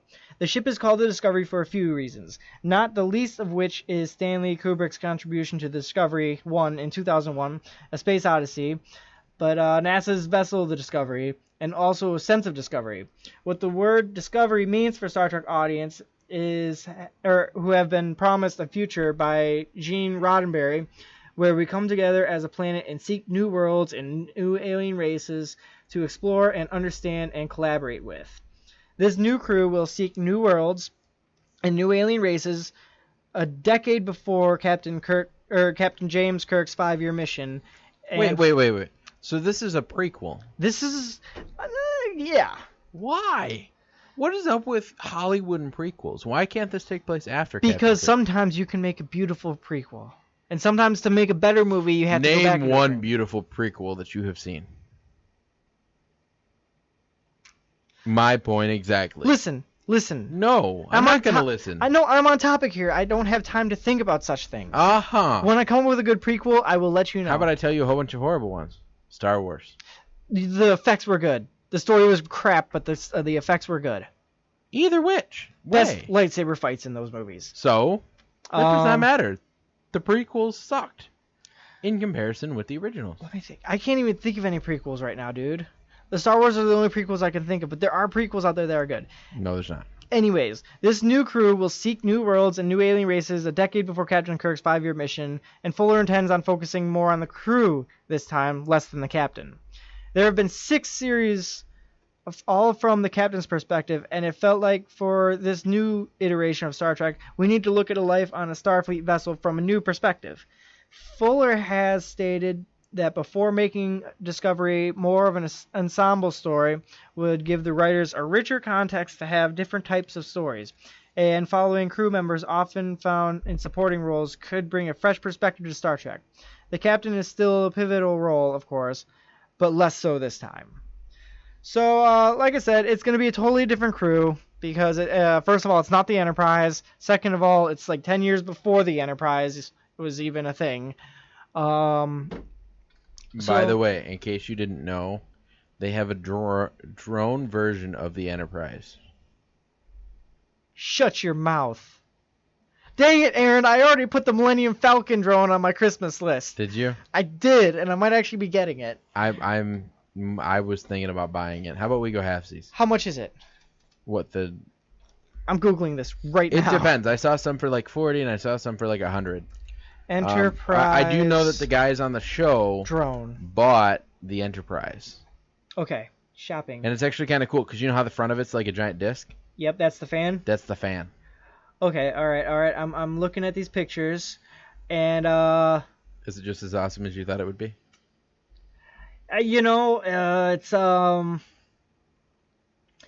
It's about what I expected, but it's just as cool. It still looks pretty cool. It's pretty cool. The Millennium Falcon one, I'm really excited for. I'm curious to see. If you get the Millennium Falcon one, you need to bring it over here. I'll definitely bring it over. Good It's job. like a $250 drone though.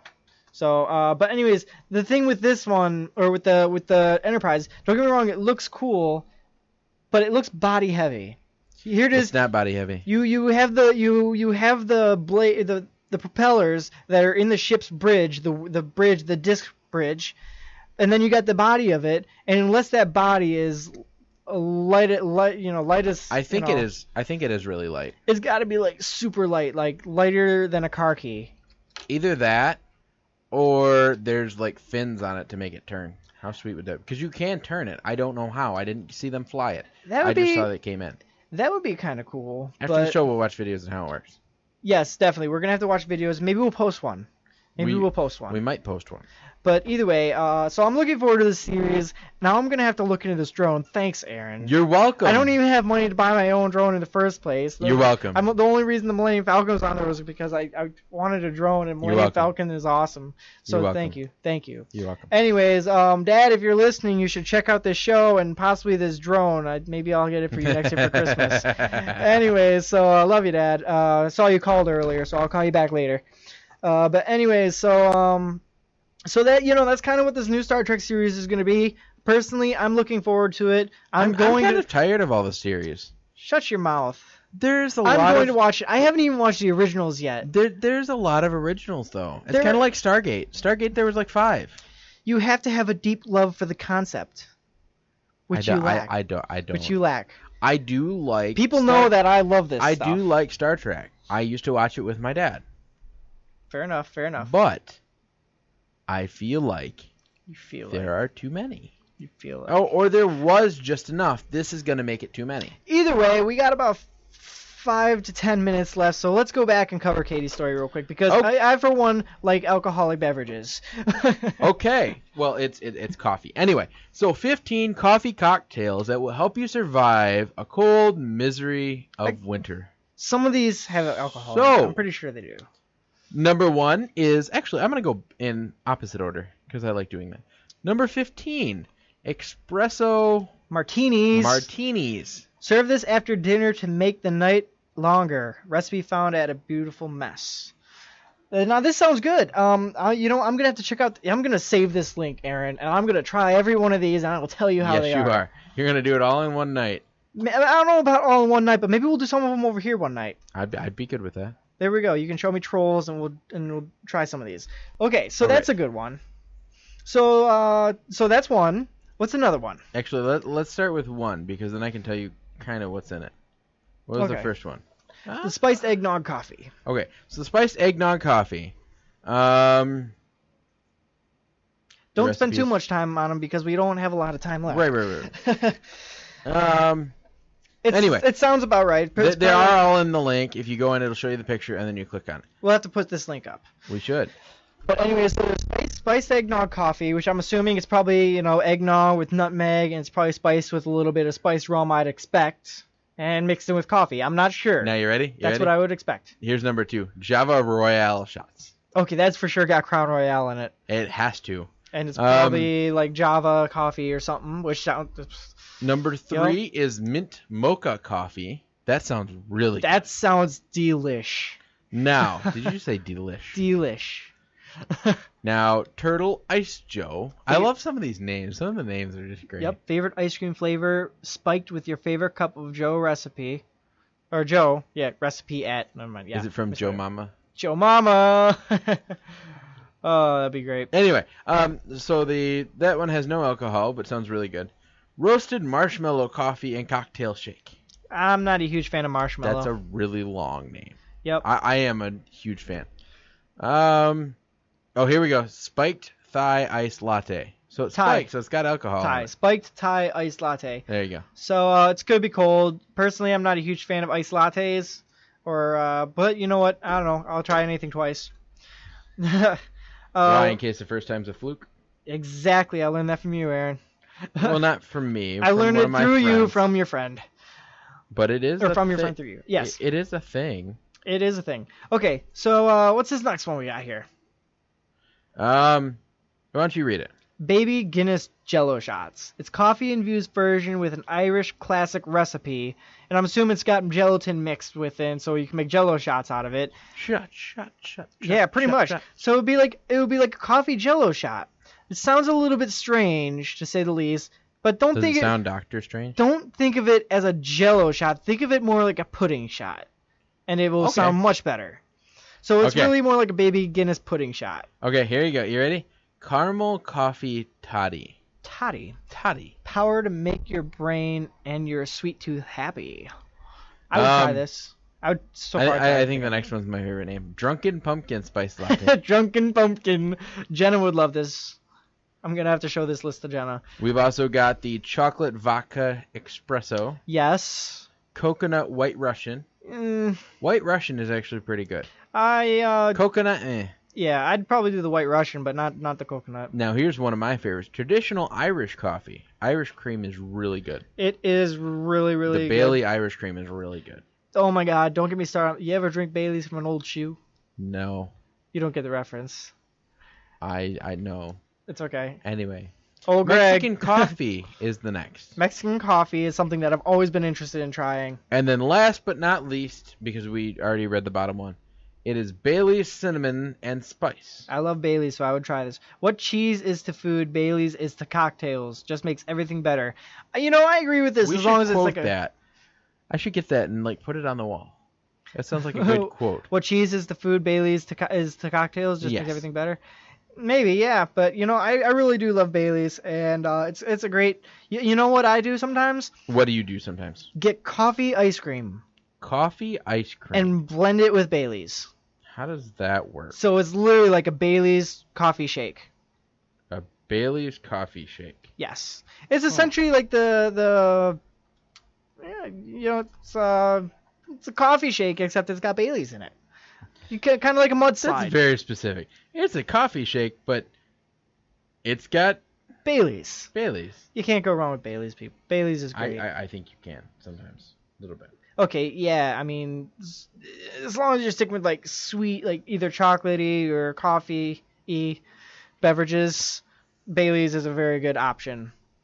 So either way, all these beverages sound very good. I'm definitely going to be saving this link. I already have a bunch of other like try this, do it yourself drink that I have to try. There's a Harry Potter list as well that I have. So on that note, I think that's pretty much it. I think that's about it for this week. So thank you once again, all of you, for joining us. We love to hear from you as much as possible. So like I said, I'm going to leave that question up to you that we asked a while back. What movie would you like to see on our list? What is your favorite drink as well? What kind of favorite coffee do you have? Do you like to go to Starbucks?